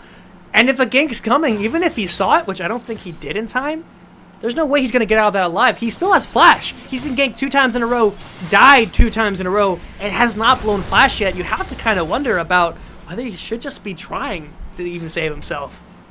Yeah, I mean, at least try and do something in that situation. Even if you have to use the Grand Starfall here, as long as you know that you're not going to get CC'd within the next second or so because you have advantage in that bush, you can use it to get out, really, and it feels really bad to have to use the Pantheon ult there to escape. A little bit of a cheese going on the top side. It looks like he's going to be engaging in, gets a lot of damage down, but Pantheon gets to return the stun before Galio ever can, but so much damage on this Pantheon so far. The Galio really having quite a bit of an advantage in the top side of the map, and it looks like just the Cinder, just the Cinder Hulk alone is going to be enough to, or the Bomby Cinder alone is going to be enough to get him the advantage in this fight. Triarch there, flash forward, gets the stun, he's going to be able to get the reset, and it's clean! That was very clean Kiana play. About to say, it was getting a little dicey there. Corrin the Cat getting a little too low. Press the attack, adding a lot of damage along with the execute that Pantheon brings to the table. But again, it's just a bait. You can take any trade you want if you know your jungler is going to come to clean up the fight. I mean, oh man, but you have to talk about, we have seen so much action in the mid lane, Orianna pressuring the Irelia. In the top lane, Kiana ganking over and over again, getting free gold almost at this point. But in the bot lane, Azura's having a rough time here. They're getting constantly pushed in by this Kai'Sa. They're getting constantly threatened with the Pike engage that he's shown he will go in time and time and again and make it work. How do they get out of this? Caitlyn's supposed to be a lane bully, but she's the one not able to use her range in this lane. I think a lot of that comes down to just the position coming from second. He's time and time again getting hooked by Gusano. That being said, this time it's Gusano that gets the hook. Kai'Sa is there and ready and available, but Galio has made his way down into the bot lane. Forced to back away here. No flashes used just quite yet, but the teleport coming out by Aurelia. Great Aurelia ultimate coming out there. She needs to go in and do some damage, though, unfortunately. Stalling out too long with that W. Pike gets the first reset off of his ultimate. Is he going to be able to get the second one? Does not look like he's going to be able to. And Orianna is there, and they're able to clean up the fight on the side of Azura Gaming. Oh, that looked like it was gonna be going over to HCC. They had a very good start on their Pike, doing as much as possible, but wasn't quite able to get the reset on the ultimate, which would have been huge. And then the whole team from Asura Gaming showing up and adding to the fight. Pantheon was still in the top lane.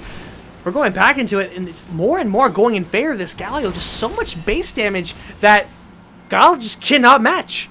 Yeah, and really, this Pantheon is struggling so hard here. It was a 4v5 down in the bot lane fight, and on top of that, Aurelia took so long to try and go for any of those dashes. Gusano showing up in the mid lane is not going to land the pull, but yeah, really?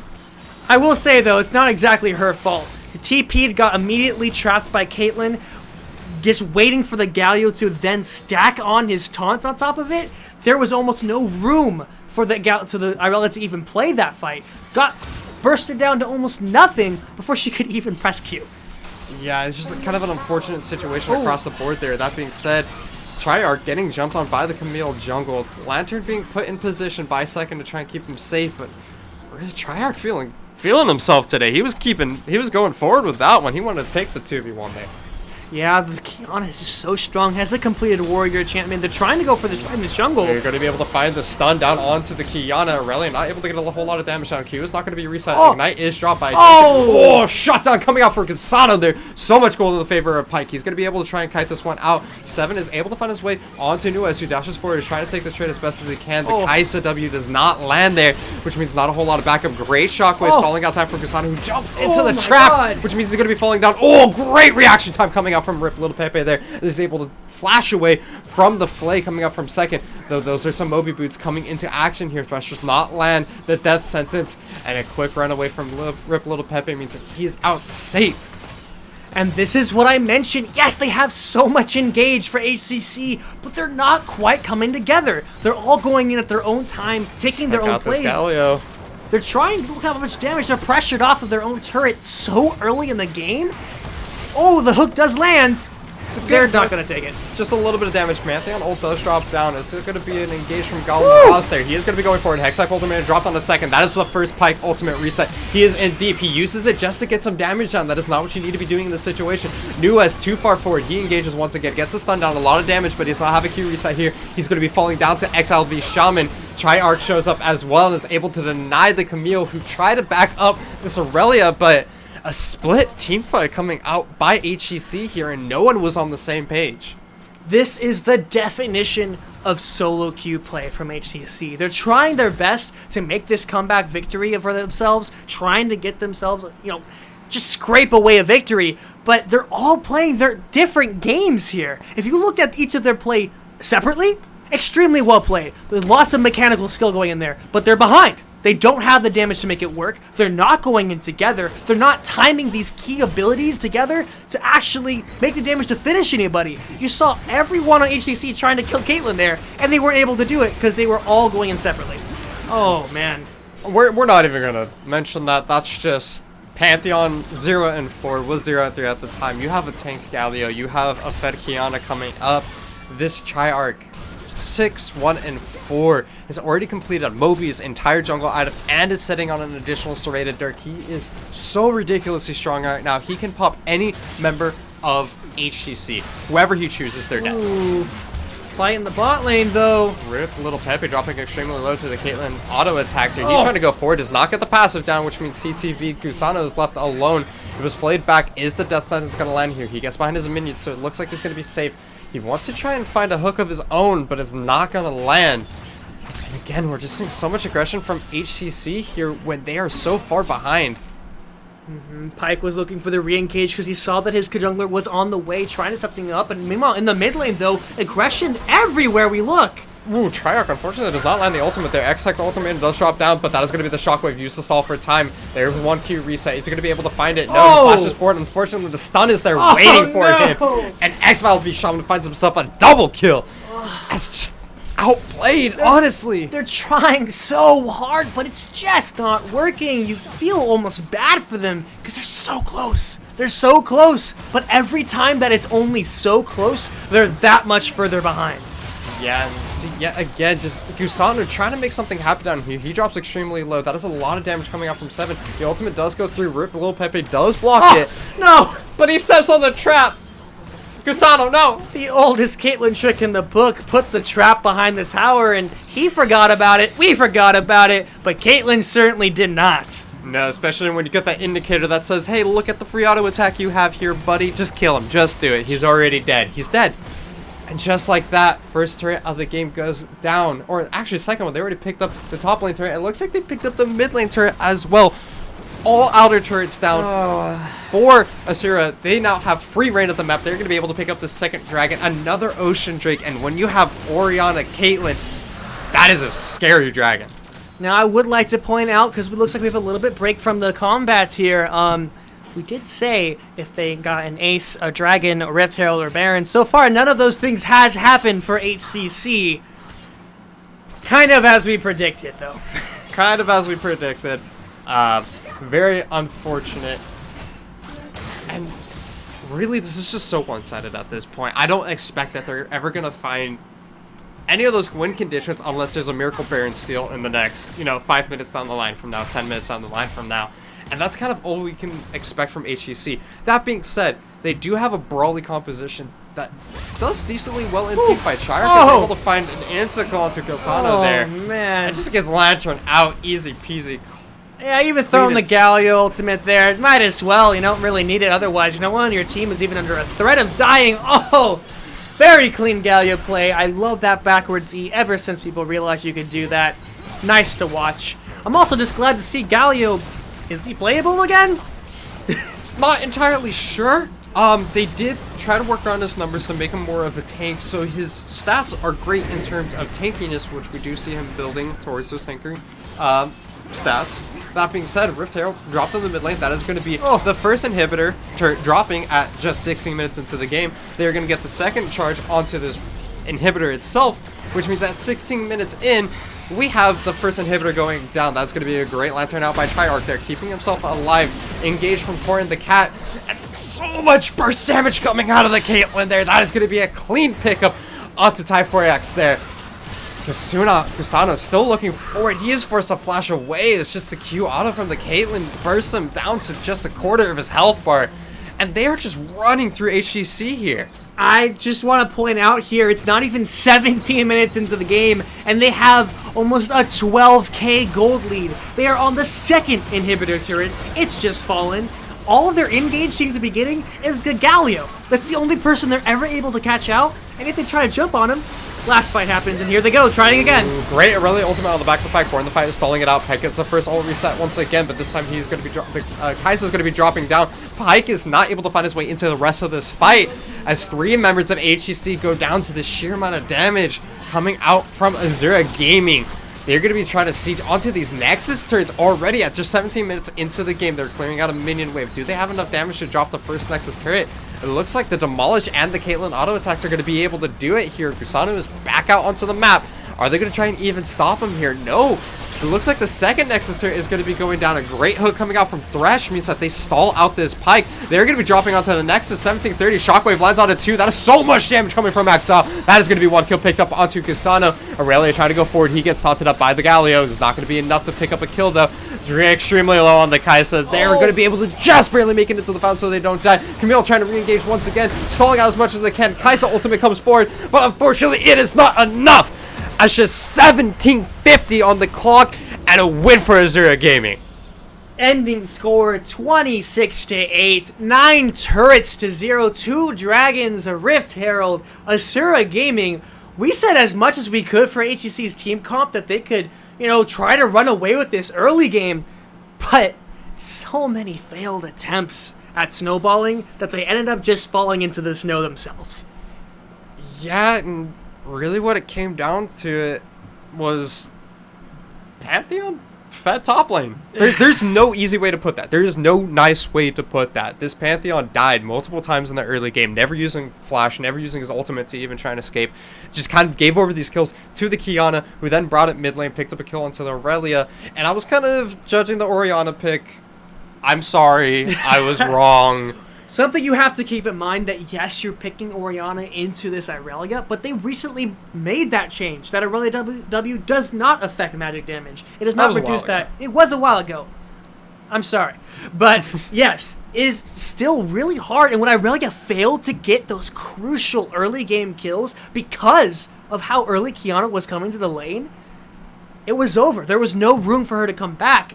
And Orianna stopped every single team fight. They were always there. Every single member of Asura was showing up to fights. They have a Galio top that could either TP or ult in. And you could have said the same for Pantheon, but Galio was more effective, making sure that his teammates doesn't fall, adding more CC to the table. And with how tanky he was, even though he was the one being hooked and caught out multiple times that game, never died. Yeah, and, we never did get to see the true Wombo combo coming out from Azura's comp. They never got the great Kiana flank into the Galio ult with the Orianna. But that being... Don't get so close to me.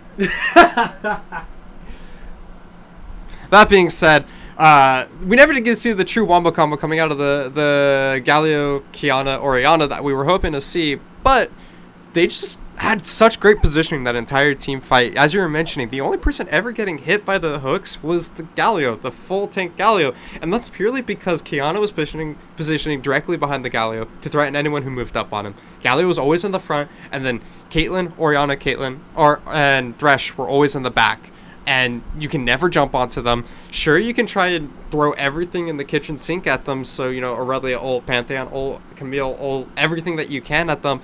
But they were just never on the same page when it comes to jumping the same player, and because of that, it looked like constant one-at-a-time fights that just kept giving over kills and pressure for Azura. Yeah, it's unfortunate, though. I mean, you saw just how threatening Gusano was on this Pike, though. Mm-hmm. Really dominated the bot lane early game, doing as much as he can, but when the team came together, still didn't feel like they came together. They were just 5 solo queue players saying, I wonder if I could take this fight. And then not really thinking about it and taking the fight. So, unfortunately, I'm going to say I called it. We gave them their chance. Yeah, We even told Azura that this was what's going on. Yep, we did. And it looks like they're looking out for my health here. They know that I'm a lightweight and I can't drink too much. So, that being said, we're going to go ahead and throw it over to a quick break. Yeah, so we're going to try to get into the third game of the match third match of the night as soon as possible. It is already hitting 10:30 EST, so it should be starting fairly soon, guys. So you won't have to wait too long. We'll be back with the third and final game of the night, Bubble Buddies versus Wildfire Penguins, if I'm not mistaken. Yes. Should be a fun game to watch. Should be a lot closer, a lot more hype. Can't wait to watch it with you guys. We'll be right back. We'll see you soon.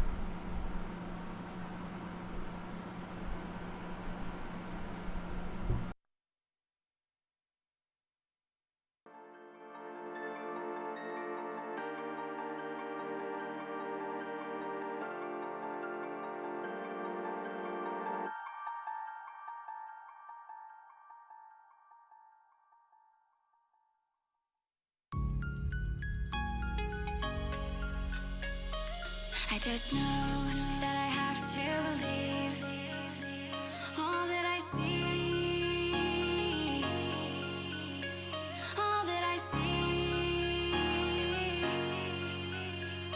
I woke up in a different place than I left when I closed my eyes, and this feeling I can't explain, that this day would make me alive.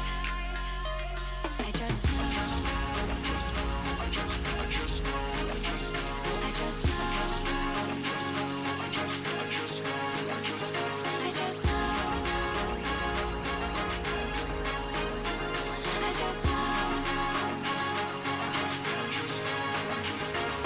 All I see is you. All I see is you.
Yeah,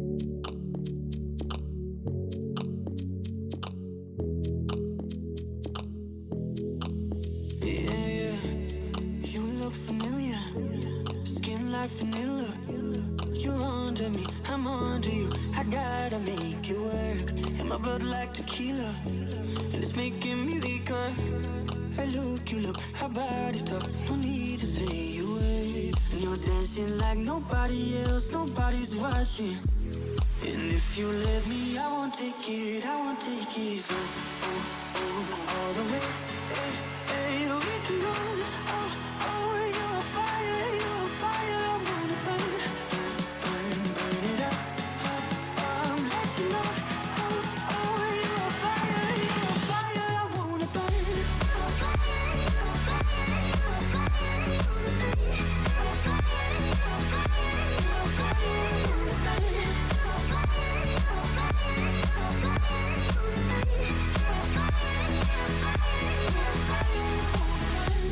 And we got familiar, we melt like with chocolate. I taste your love, you like a drug. Yeah, I'm gonna give you all my attention, to all your dimensions. Let's do the things we're made to do and let our bodies talk. Let's do it like nobody else, nobody's watching.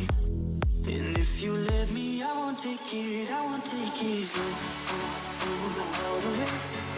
Hey, we can go. You're a fire, you're a fire. I wanna burn it up. Let you know. You're a fire, I wanna burn.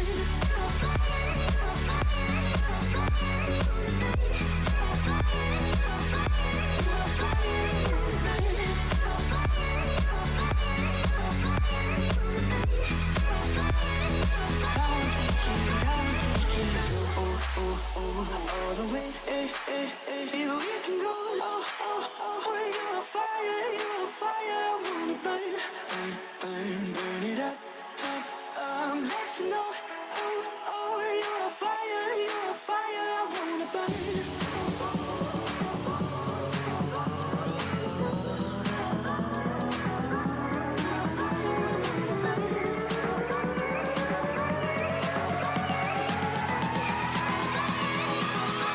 You're a fire, I wanna burn. You're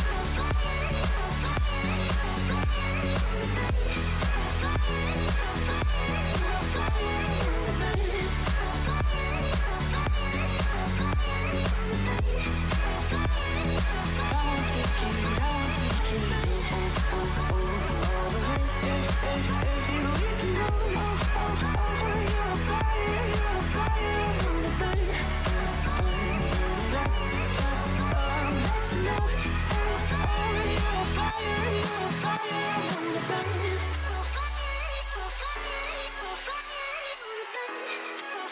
burn.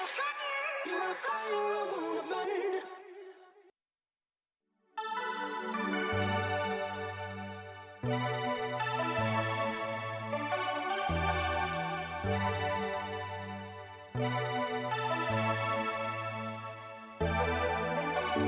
Blood in the wind, dust in the sky. The daylight's burning down, the end closing in, one breath at a time. And no one can save me now, but out of the dark, the force will emerge. And it won't back down, we are where we are, the edge of the earth. With only one way out, so rise up, stand tall. We can siphon the fire from the sun head first. As we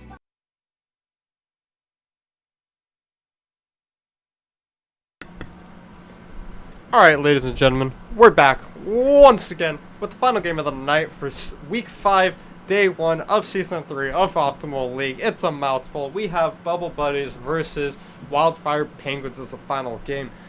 Once again, they're doing Pro Draft. Yeah, it looks like every... I'm so tired of Pro Draft, guys. I know you're allowed to do it, but every single time it just prolongs everything. Oh well, they're getting through it. Do you actually want to go over it? We can kind of break it down as it goes along. I mean, Pro Draft does make it easier.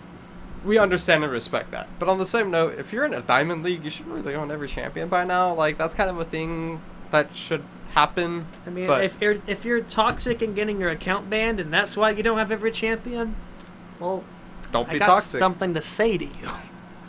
Just don't be toxic, buddy. There's something called the Summoner's Code, guys. Look, we can see the pro draft. We have it pulled up. We're not going to show it on screen just because it takes a lot of effort to get that thing up on screen. So we'll just run through it for you guys really quickly, kind of give you an idea of where it's breaking down so far. So we have 4 Bubble Buddies. They have banned Sejuani, Zach, Kiana, and picked up Morgana, Silas, Ezreal. Meanwhile, Wildfire Penguins have picked up banned Rengar, Draven, Gangplank, and picked up Caitlyn, Gragas, Nautilus. Yeah, kind of blazing through here. Casters are trolling me. We're not casters. Yeah. But we are trolling you. Anyways, we're going into this. Looks like there's a lot of just these solo carry kind of bans here. We got the Jax ban. We've got the Yasuo ban, by the way. They're trying to stop this kind of highlight reel champions from running away with the game. We have seen OL games where one team is doing a lot of things right. They're playing together. They're getting the strategy down, and they get run over by one champion that mechanically stomps all over them. It does happen. Even Diamond Elo happens all the time. So it kind of makes sense where you have these players that kind of almost one-trick these champions. I happen to know Juicy E-Boy playing on the side of Bubble Buddies he likes Rengar. He likes Rengar a lot. And I've seen him run away on games with that Rengar, so it makes sense that that's banned away. Makes sense that Draven's banned away. The things like the Kiana, the Yasuo, the Fizz, and LeBlanc being the last bans of this draft phase. Now we're going into the last picks. What do you think is going to happen here? I have no idea. It's going to be a flex pick coming up by Wildfire Penguins. That or they're going to feel confident in one of their 2 rules that they can pick a safe bet, something like the Orianna or some kind of tank in the top lane. Looks like they're actually going to be hovering and locking in the Corki here. Another one of those kind of like really passive, wave clearing mid laners that's really not a threat until later on in the game. And so they're kind of putting the ball into Bubble Buddy's hands and saying like, hey, we're going to pick this passive wave clear mid laner. You guys already banned Kiana, Yasuo, Fizz. We banned LeBlanc. What are you going to play that can punish a Corki here? Yep. And you also have to think about the fact that Bubble Buddies had already shown the Silas pick. Silas, of course, can be flexed top, jungle, mid. I do think some of those roles are better than the others, but it can potentially go in any of these lanes. And Corki does do very well into Silas. He doesn't have an ultimate that Silas can really effectively take. It doesn't do much. It's not a game-changing ultimate to steal, and can pressure him level 1, ranged matchup, continuously poke him. Ornn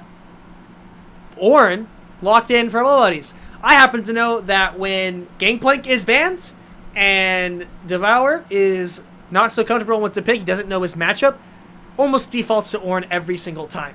Not the strongest of champions right now. A lot of his actual champion power was given up as a trade for gold value to his team by being able to give him that free item upgrades later in the game. But he does play the champion a lot. We'll see how he does. Azir was picked up for the mid lane, though. And it looks like they're not trying to really punish the Corki pick as much as they're saying, okay, if you guys want to pick scaling, mid laner, we'll pick scaling as well. Picking up Azir, that's the classic. That's the one that... What does that say? You guys make me mauled? Mauled? I don't even want to know what that's supposed to say. I have no idea what that means. Thank you. Camille was the last pick for Wildfire Penguins. Into the Ornn, I like it. I'm going to be honest, Really? I like it. Of the bruisers that you can play on the top lane that are left, by the way, Okay. One of the stronger picks you can do into Ornn. You can dodge a lot, you can constantly engage on him, and with the jungle Gragas, Ornn has almost no way of getting away from them. He has to try to take the fight. So either his jungler has to be constantly near him because of that threat to help in the 2v2, but even if he does, with the Silas Ornn, it's not going to be as strong early game. Later in the game, we'll definitely scale. Camille does not scale in the damage department as well as Ornn scales as a tank while still doing damage. I will say, though, Camille at 2 items, terrifying champion. Absolutely. And Absolutely. more importantly, something else that you're mentioning is that Camille has the ability to really outplay her opponent here, using the Hextech Ultimatum to dodge out the Oranhorn. You get true damage off of the Q, the second Q. Ornn is a very slow champion and very susceptible to being ran down by the likes of Camille in this situation.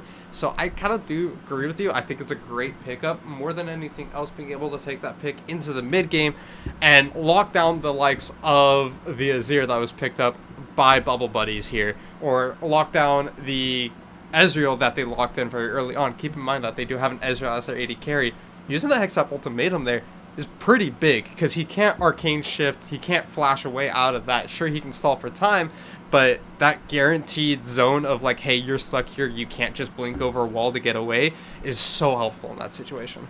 When you pair the engage and lockdown potential of a Camille, that is the solo laner, and you throw in another engaged jungler, you have so many ways to get in on this backline. It's going to be very hard to deal with, like we said. And Azir is a champion that can put out so much damage from a distance if they let him do it. And a Camille and Gragas combo will always get on that Azir. You talk about the slipperiness of an Ezreal, but you almost don't even need to get on him. If you're instantly killing the Azir, all Ezreal will have to be able to do from that point on is just try to kite. He will not be able to put out damage. You take out the Azir, you shut down the Sylas engage on his own. There's not going to be a lot that Bubble Buddies can do. Again, though, this is all just talking about comps. Mechanical skill and effectiveness on the champion is a whole different matter. We'll have to see how this game plays out. You can't really just predict this from champion select. And something I will say as well is that while we love the Camille pick by Wildfire Penguins here, there's still a Sylas on the other side of the map. That Hextech Ultimatum is something that can be used by the Sylas as well. And on top of that, Nautilus, Caitlyn, Gragas, those are all semi-decent ultimates to steal away. The Nautilus one in particular is such a great pickup for the Sylas pick here.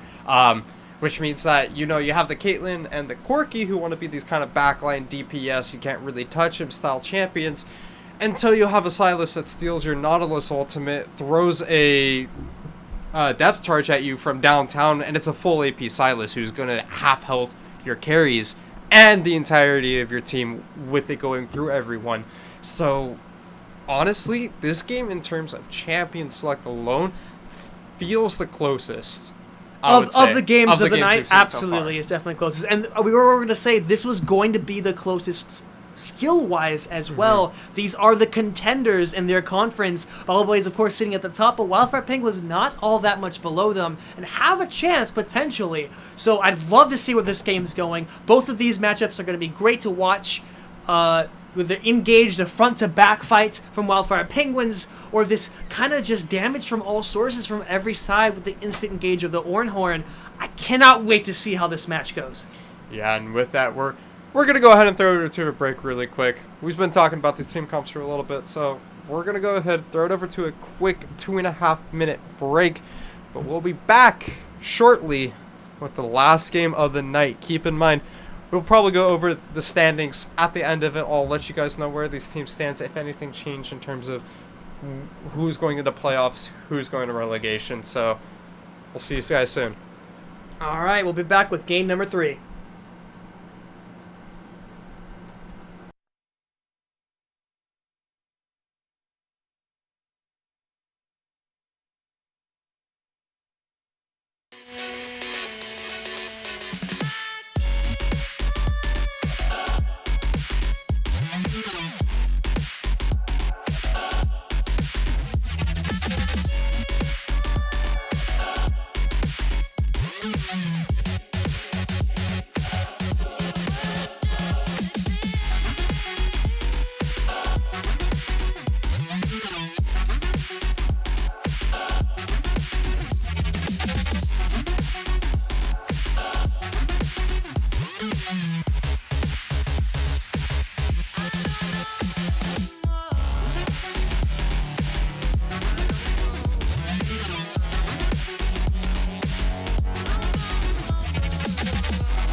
from China trying to steal your mind's elation. Little girls from Sweden dream of silver screen quotations. And if you want these kind of dreams, it's Californication. It's the edge of the world and all of Western civilization. The sun may rise in the east, at least it's settled in the final location. It's understood that Hollywood sells Californication. Dream of Californication.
We have the Azir coming in from the river. The hook does connect onto Sloppy Hoppy. The Black Shield is already down. So much damage. Has to flash away, but now this Nautilus is going in on Hydra. The bot lane is already going down, but Razenkin picks up Fat J on the side. They're not hitting the Azir. They're letting him soldiers do whatever they want. Double TP coming out from from the mid laner, Corki, and the top laner, the Ornhorn. Yes, he got trapped, but he goes in onto the Caitlyn.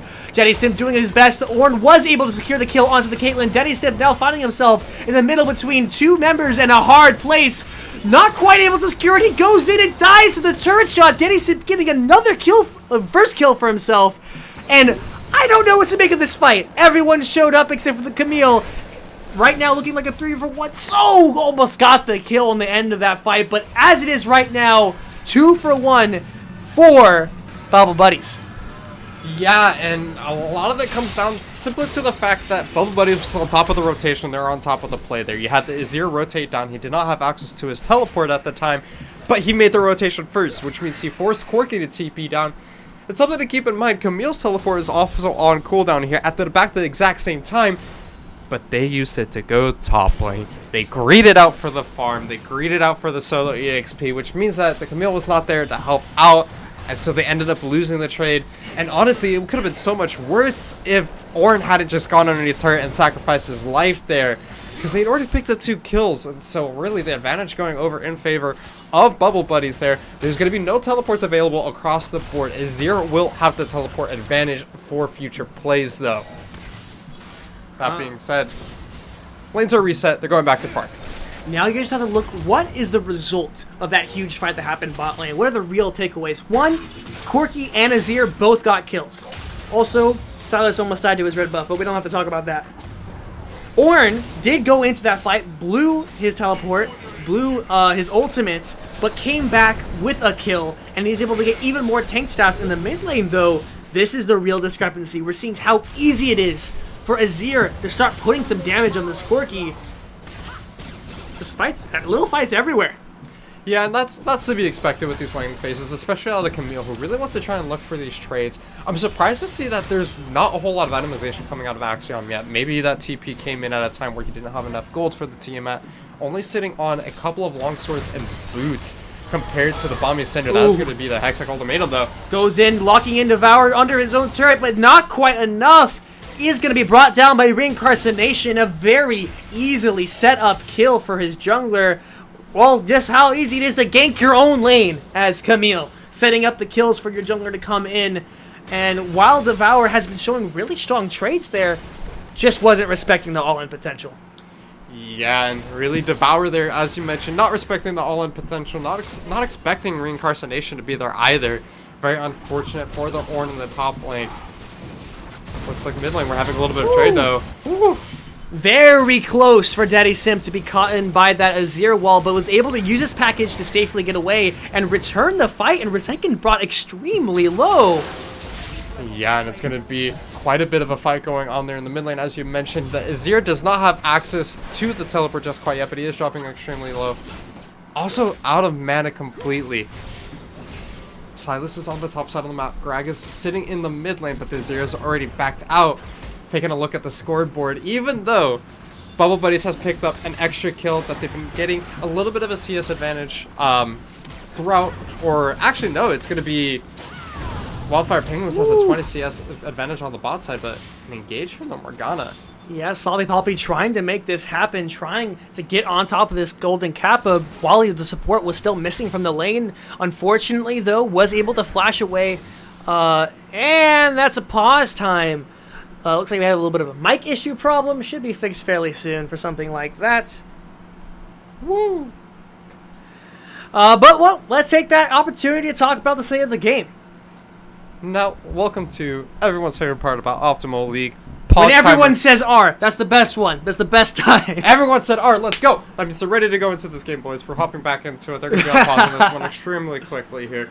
So, I was about to say caster analysis rant time, but I guess not. I guess they don't. Go ahead. Not like anything's happening important right now. I mean, Axiom's taking a fight on the top side. No, not really. They're just trading back and forth. I fully expected this with the Ornn Camille matchup. Both are champions that will definitely fight over every single CS. They're both melee. They both are not safe taking this farm. Devour trying to even use his passive to pick up an item, but Axum was having none of that.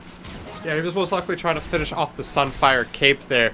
That being said, we can take a little bit of time to watch how these teams are doing so far. Bot lane, the Caitlyn has picked up the advantage. I was expecting a little bit more poke and harass coming out from the Ezreal Morgana, especially if they were to focus onto the likes of the Nautilus. Really large hitbox, really easy target to pick on, and he has to walk into melee range in order to be able to pick up CS for himself in order to give to the Caitlyn as well. Instead, they're trying to focus a lot of their damage onto the Caitlyn, who just simply outranges them, has the ability to maneuver around all their abilities. And I'm a little disappointed to see the Ezreal not going for the free Klepto stacks that would be on the Nautilus. Sure, he could shield the damage, whatever. That's fine. You're getting the tiers. You're getting the tier stacks. You're getting the Klepto stacks, and you're still getting a gold advantage by hitting them with abilities, rather than trying to take the pot shot at the Caitlyn, who is a lot harder to hit. Yeah, it's a little unfortunate, but, you know, that being said, you still have to deal with the fact of the just experience lead that they must have. This Caitlyn did die twice. So yes, they're out-pressuring the Ezreal Morgana, which, as I said, is expected. If you're having a skill shot reliant bot lane and you're not using them effectively, you are going to be naturally pushed out, especially with the range disadvantage that Caitlyn brings to the table and the threat of an engage from Nautilus. So that being said, because of that fight bot lane, it did put Caitlyn a little bit behind that, so it would have been even more behind without all those TPs and all of those roams coming in.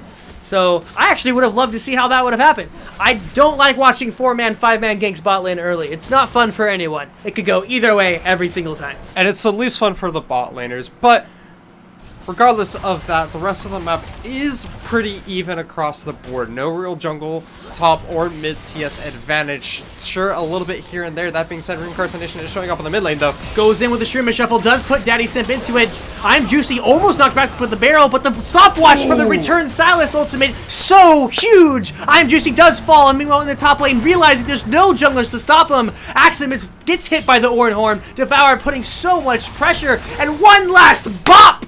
And he will be clapped to non-existence, hits the gray screen. An easy solo kill for Devour on the Orin. But in the bot lane, the action is not going to stop. It's on every single lane. They're trying to get the Organa ultimate on the Golden Kappa, but it's just too much range. The hook lands. The ignite lands. They're doing so much damage. Sloppy Puppy does have flash. Should be able to get out of this alive, but you have to be capable, but just a little bit more damage. And Golden Kappa will drop the snipe, and it will kill Sloppy Puppy no matter what. You do have the TP. You do have so many people coming in. Everyone's coming bot lane again. Round 2 of the Clown Fiesta. And they have to back off. They were too low to actually do that fight. They were more responding, but their own health bars were just too low. Axum looking to go for a re-engage over the wall. He does have the hook shot available to him, but they do get the recall off, and this tower is going to have 4 members of Wildfire Penguins on it very soon. My only question about that entire fight is you're telling me that we had the entire fight going on mid lane. Razikin was able to get out, apparently. Entire fight on the top side, then the rotation down to the bot side, and he never found a back timer there? He came in with 500 health, so Razikin shows up, no ultimate available, 500 health, so he zooms in and immediately has to flash out because he realizes, hey, I have no mana, 1 soldier, and no abilities. Oh no, the binding did land on Axum. He's caught out. 3 members of Bubble Buddies are there. He's just too far alone. He has no friends to help him. He has no friends anyway, and he's dead, and that might be the Cloud Drake going for Bubble Buddies. Yes, they just had a pretty honestly disadvantageous fight there. It did not go in their favor at all, but the fact that they get that pick means that they do get this dragon and help them get back into this game. Yeah, and that's a pretty big pick up there, being able to pick up an extra kill off of the back of what was such an awful fight for them in the bot side of the map. Means that they're able to throw a little bit more gold back into their pockets and more importantly pick up the Wind Drake. In particular, that's going to be so helpful for the immobile players of the Bubble Buddies here. It's things like the Azir, like the Ornn, who has such a hard time moving around the map naturally. That extra movement speed is going to help them a lot, especially in team fights. There is that 2% extra movement speed while in combat. So, I'll be great for them. First dragon picked up. But man, that last series of plays all around the board was kind of sloppy, honestly. Yes, it was sloppy. Both of these teams are just kind of pushing their limits. Here we see I'm Juicy. The reason why I don't like Silas Jungle, look at him struggle to take just his red buff by himself at this stage of the game. It's not good. The jungler is extremely low. They're using this opportunity to take the Oh my gosh, so many fights breaking out. They don't want to give up the Rift Herald. Caitlyn has already fallen in the Morgana ultimate. So many kills. They're just cleaning up the... Oh my gosh, they did pick up the Rift Herald, but they weren't able to pick up the actual buff. They finished it. They denied it for Bubble Buddies, but Bubble Buddies took just 3 free kills. What happened there? And that looked like just a failure to commit to the same idea by the side of Wildfire Penguins. Nobody wanted to take the fight. Everyone was like, hey, let's just finish out the Rift Herald here. Let's kill the buff. Let's take it and back out.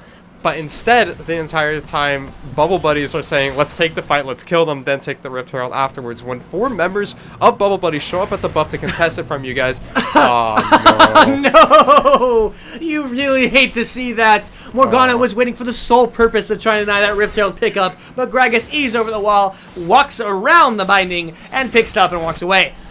Yeah, and even if the binding landed there, unless it was literally about to despawn, I don't think there's a whole lot Morgana could have done there. The rest of Bubble Buddies had backed off. You can't leave just to support the defender there. You have to have some kind of kill threat in case Reincarnation jumps over the wall there. Nope, the Morgana's not going to kill him. The Morgana's not going to even stop him if she doesn't land the binding. So, It could have been the Gragas, the Corki, or the Camille. Every single one of them had ability to get over the wall and pick up that, but they just weren't willing to commit that many resources to deny the Rift Herald pickup, and that might be their undoing in this mid-game. As we are heading out of the laning phase, the current score is 8-4. Very close still in the goal lead, and Daddy Sid being jumped on again was able to dodge the Azir ultimate, not pushed back by that wall, doing a very good job of keeping himself alive in a potentially deadly scenario.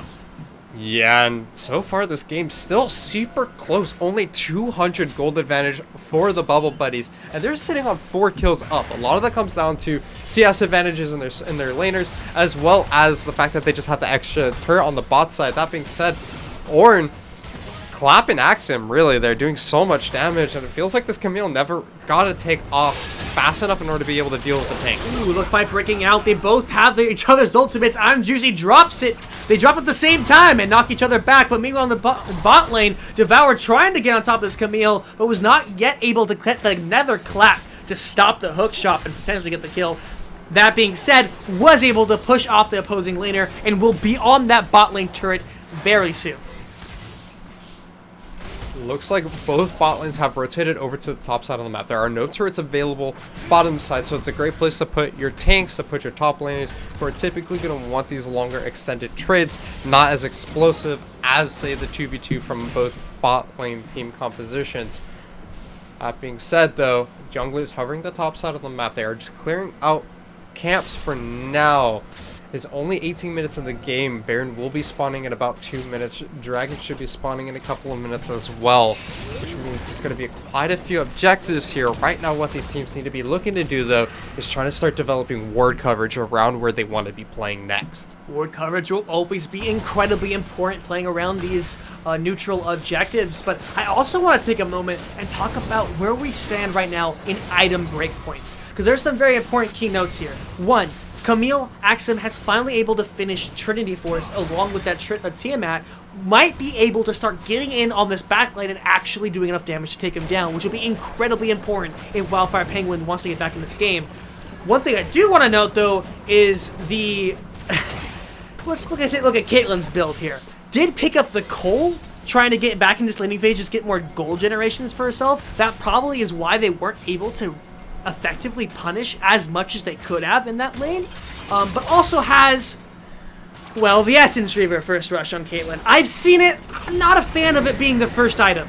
I know it can go well into the build as a whole, but first item, it's just not as strong as Infinity Edge, right? It's simply not as strong. Rift Herald has been dropped in the mid lane, and it looks like Wildfire Penguins are the first ones to get onto this Infernal Drake, and no ward coverage coming out by the side of Bubble Buddies means that's a free dragon for Wildfire Penguins, and with an Infernal Drake being the one that they pick up there, that is huge. So much extra damage going over to the hands of a double 80 carry comp. That is something you do not want to be giving late game scaling Corki. Well, it looks like they're going to be blowing in the Ornn Horn, trying to just push off Wildfire Penguins from their outer turret, sneaking in one for themselves, and they're being able to place the Azir replacement Sun Disc. This will help them get some more control of this mid lane, branch out, get some more vision. But I mean, I really like that play from my buddies. They're willing to commit all of that for objectives and not make the mistakes that other teams do and then try to take a fight from it. They understood that the objective was the only thing they're going for, the only thing they could have gone for, and left it at that. They didn't overreach. They took the turret. Really well played. Yeah, using your ultimates there. Sure, you're looking for the fight. The fight doesn't happen. You force them to back off. Because they backed off, you pick up the turret there. You put down the sun disk. You disengage. Excellently played there by Bubble Buddies. What this means for them. Mid turret is down. They now have so much more access to the opponent's side of the jungle, specifically on that top side where this Baron has just spawned. It is 240. Baron is available. You don't have the best Baron taking team on the side of Bubble Buddies. Sure, you have the Azir, but Ezreal does not do damage to a Baron, really. It is going to be much easier for the likes of Wildfire Penguins to pick up this Baron with the Corki, with the Caitlyn, who do so much more DPS, and the Camille, honestly. But if you can develop board coverage in favor of Bubble Buddies here, it means that they're going to be able to deny or pressure this Baron and at least threaten it away from Wildfire Penguins, develop the pressure that they need on the top side of the map to look for more objectives, to look for more plays in their advantage. More often than not, early Barons are completely defined by the ward coverage you get around it. That, or you get a random ace on the enemy team and you find that you can do it now. Yes, they do not have quite as much damage to the table as Wildfire Penguins does against this Baron. They don't have this double marksman comp that has some very strong item breakpoints right now.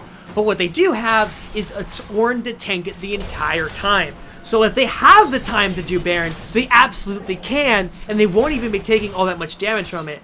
That being said, looks like both teams are kind of trading turrets. Never mind, they didn't really trade turrets. It was just the Azir turret falling in the mid lane. Bubble Buddies picking up the top lane turret, and another bot lane fight coming out. Not really. We've seen way too much of that this game. They're both kind of testing the waters. Yeah, and they did end up trading turrets. Bubble Buddies were able to pick up the top turret, which means all outer, or not all outer turrets. Yeah, They get the just bot turret? They don't have the bot turret is still up. No, for Wildfire Penguins. What was They the picked turret? up the mid turret. Mid Wildfire turret's one Penguins that picked fell. up the mid turret. All 4 members, minus the Ornn, were in the top side of the map, pressuring that top turret. Meanwhile, Ornn was on the bot side. Caitlyn was solo pushing out bot lane, was able to get on the turret. They picked up that one for free. They lost their, well, not for free. They traded top for bot, or top for mid. Honestly, I favor that for Wildfire Penguins there. Mid turret, it gives you far more access to the map. It's kind of the center of the map, and you can use it for a lot more pressure there. Versus the top side, not the biggest of deals. That's more like just picking up free gold. Sure, it provides some more access to that Baron pit, which, you know, we've been mentioning. They want to try and start pressuring that at this point, but it's not as important as keeping your mid lane turret alive. I want to talk about what just happened here. We saw the Ornn being blown just to pressure this Camille, make her back off the wave so that she could press on the turrets. And you do have I'm Juicy walking through the enemy jungle, ready to get this dive on if she even attempted to defend it. Now, while that did absolutely work there, I'm a little worried about this trend that I'm seeing from the Ornn. He's very willing to throw down his ultimate, whether or not something will happen from it. And it is compared to other ultimates, it is on the longer end of cooldowns. It is not something that you can really take a fight without, especially when you're kind of lacking the instant damage the other team does have with their engage. Ornn is the way that Bubble Buddies starts a team fight. So if he continuously uses to try to take a fight against Camille, he might not have it for an important skirmish. Yeah, and it did end up working out for them in this situation. He was able to pick up that bot lane outer turret. Now all outer turrets down for Bubble Buddies there. That's going to be the cast coming out from Reincarnation, but I'm Juicy dashes away from it. Smooth, clean, and simple. And it finally looks like these teams are going to get some pressure down on this Baron. We do have another Drake that is spawning here very shortly, but it looks like both of these teams want to try and get into the Baron pit before they look towards that dragon. Both teams just having a standstill, feeling each other out, trying to realize, are they actually strong enough to force anything? Not really confident. Mostly it's in these top lane matchups. Yes, they're in the bot lane now, but Camille versus Ornn, they're constantly feeling each other out. Are they at a point in items and levels that they can actually take one another? So far, it's been a lot of back and forth, no real deaths happening. But I don't see that lasting.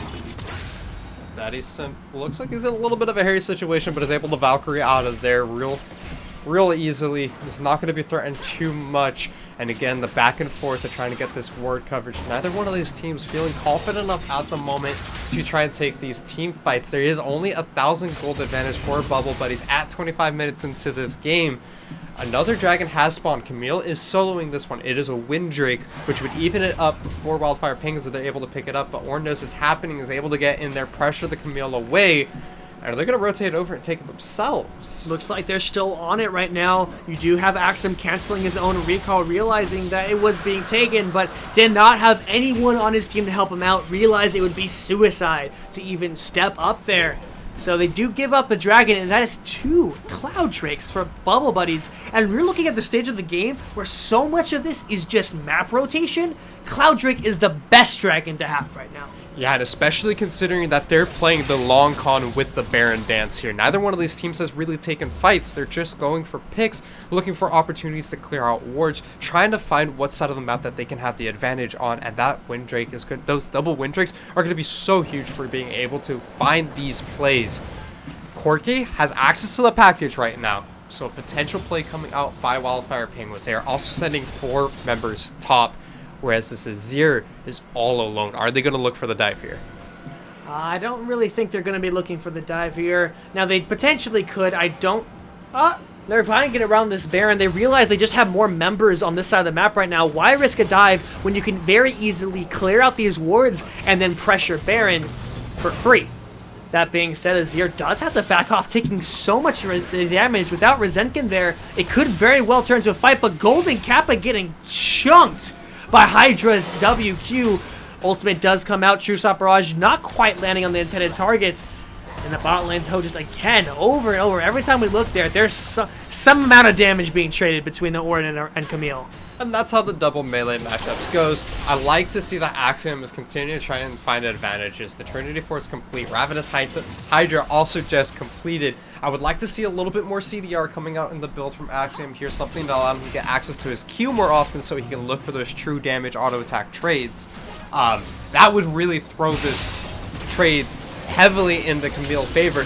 But we already have a start on this Baron by Bubble Buddies. There's a pink ward in the back of the pit. They know this is going on, and I'm Juicy is dropping extremely low there.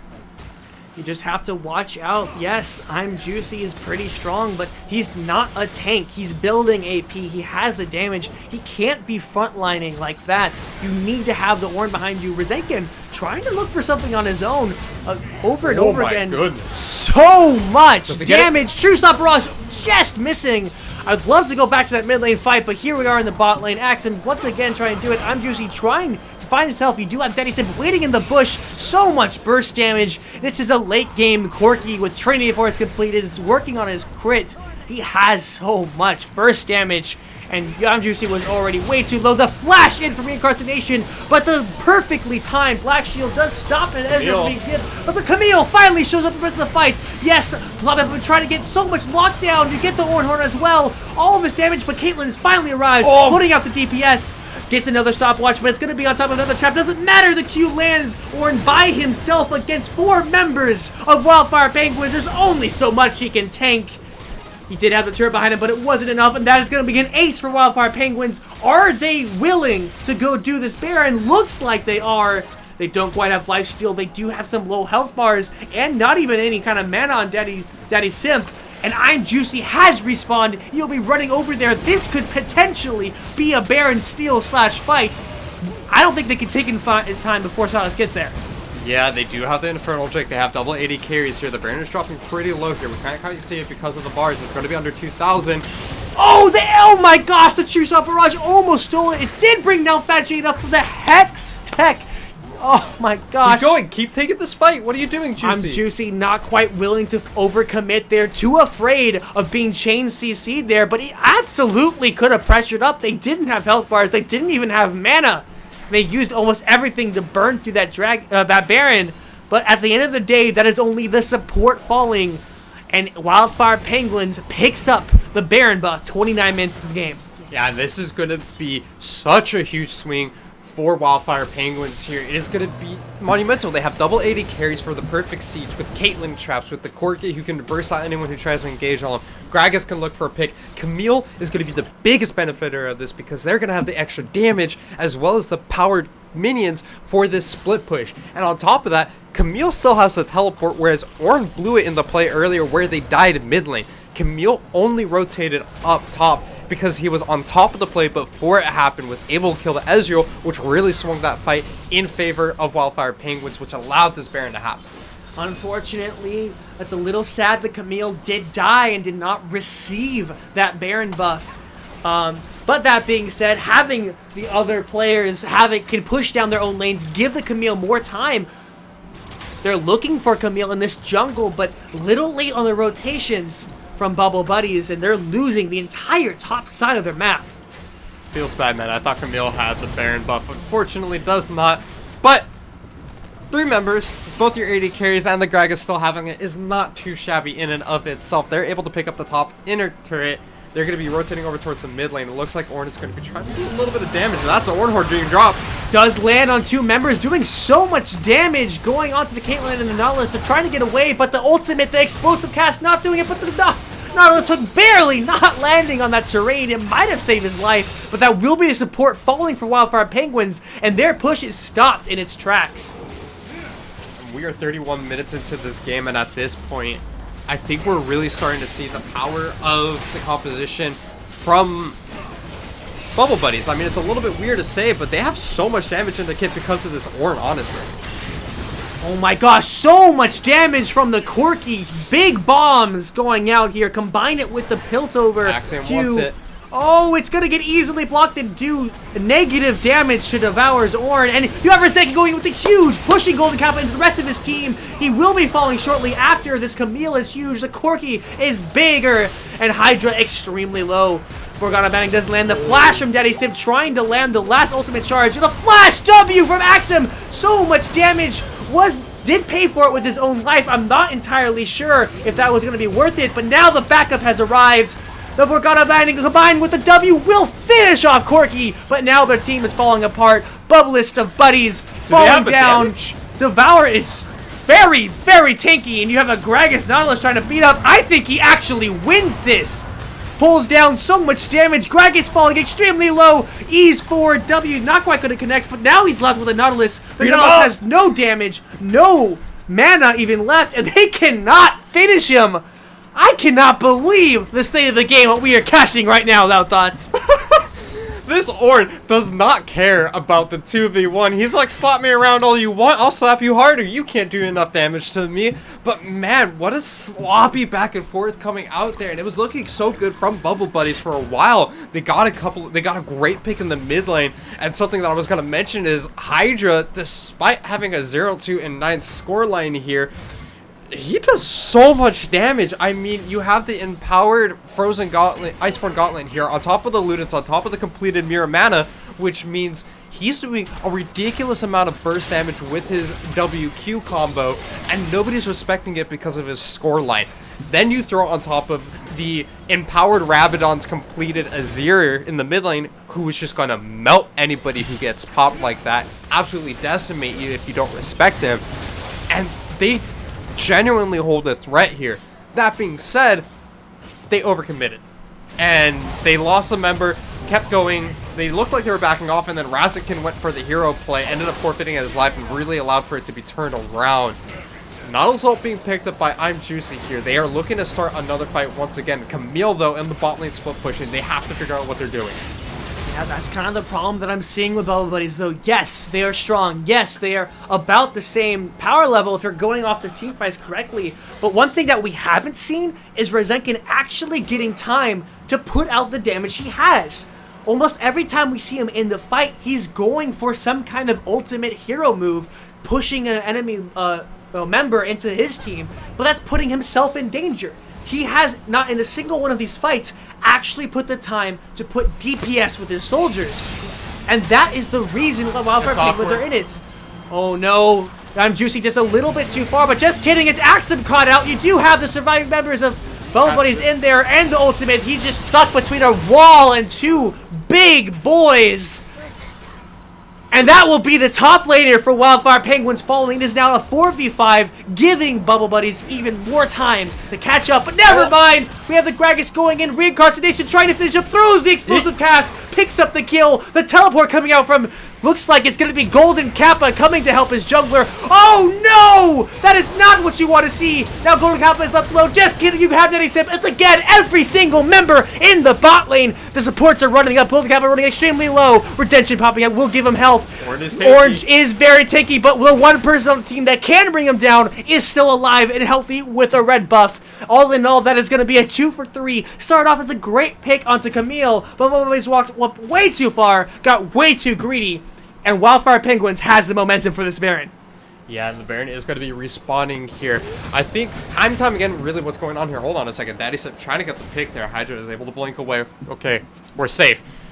And I think really what this is saying here is I'm Juicy is always low or dead and is unable to take these fights and provide the front line that he needs for his team. Devour is never there to actually be the front line for Razakin, and then Razakin is always looking for the hero plays. That's really what's going on by the side of Bubble Buddies here. They're not playing these team fights the way they need to be, and if they're able to clean it up, if they're able to find one good team fight, we've seen them absolutely decimate their opponents when the Horn is there to start the fights off himself. And it looks like they finally decided to group up as 5, and they're going to be jumping onto this Baron immediately. Wildfire Penguins didn't take the opportunity to get full control of the jungle pit, and they're going into the Baron. Oh! Get the steal! Gragas Reincarnation with a huge smite steal. He does pay for it with his life, but they're going to try to take the fight. Razakin going in by himself. He's going to die before anything happens. Horn gets 3 members, but now Ezreal's caught by the hook.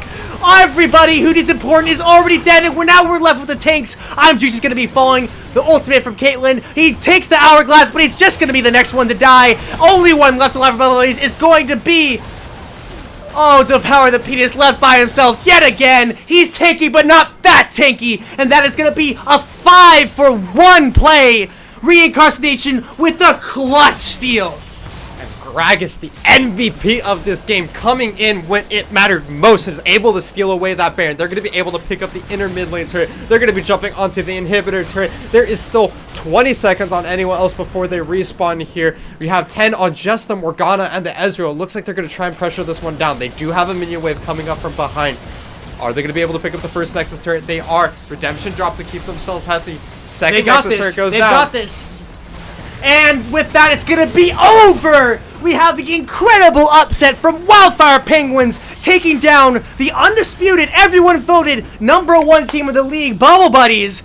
And what a game! There was never a single dull moments of that game. It came back just like that. And in the end, Wildfire Penguins came together and got that victory. You know what that means? That means we got that dream position where Bubble Buddies drops the games tonight, and now they have to contest with Azura for the first place bye, which means no one's safe in Solar Conference. No one is safe. All the spots completely open at the moment. Azura is super tied with them. You have Bubble Buddies on top of Wildfire Ravens, and because Wildfire Penguins just picked up this win, it means that they have now brought themselves up to be in that tying position as well. So really, we had a 4-way competition for the buys on the side of the Solar Conference because of that upset, and what an insane game for it to happen on. Yes, absolutely. We've been hyping up this game, and for good reason. I am so glad it happened the way it did. Not because I was rooting against Bubble Buddies per se, but because it was so exciting to watch. There was a fiesta in every single lane, fights popping up everywhere, going one way and then the other. And while you might say it wasn't the cleanest game, and that way not as good of a show of each player's skills, it was definitely a fun one to cast and a fun one to watch. Give me 1 second. We're gonna go ahead and pull up the standings here and see where things are looking at. We're gonna go ahead and actually throw it over as well to our makeshift little. Huh? Are we gonna try and get a casting count one here? Might as well. Might as well. Give us 1 second, guys. Throw it in on there. Yeah, sure. Yeah.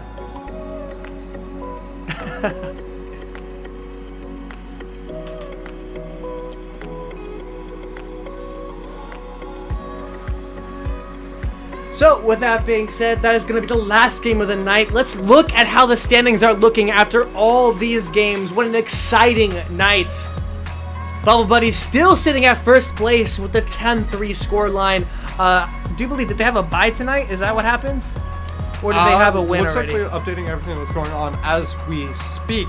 So, with that being said, a couple of buys still to be played out, still to be calculated. There is going to be one more buy or two more buys next week, so there might be a little bit of an offset for a couple of these teams. But, I mean, it looks like Bubble Buddies are sitting at 10-3. They must have won their game earlier, whereas Azura, did they drop a game? I don't know. I still have to look at the actual standings on who won the game. You can go ahead and probably bring that up right now.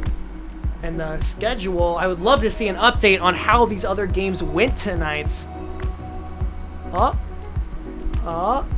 Looks like Asura did lose to Wildfire Ravens.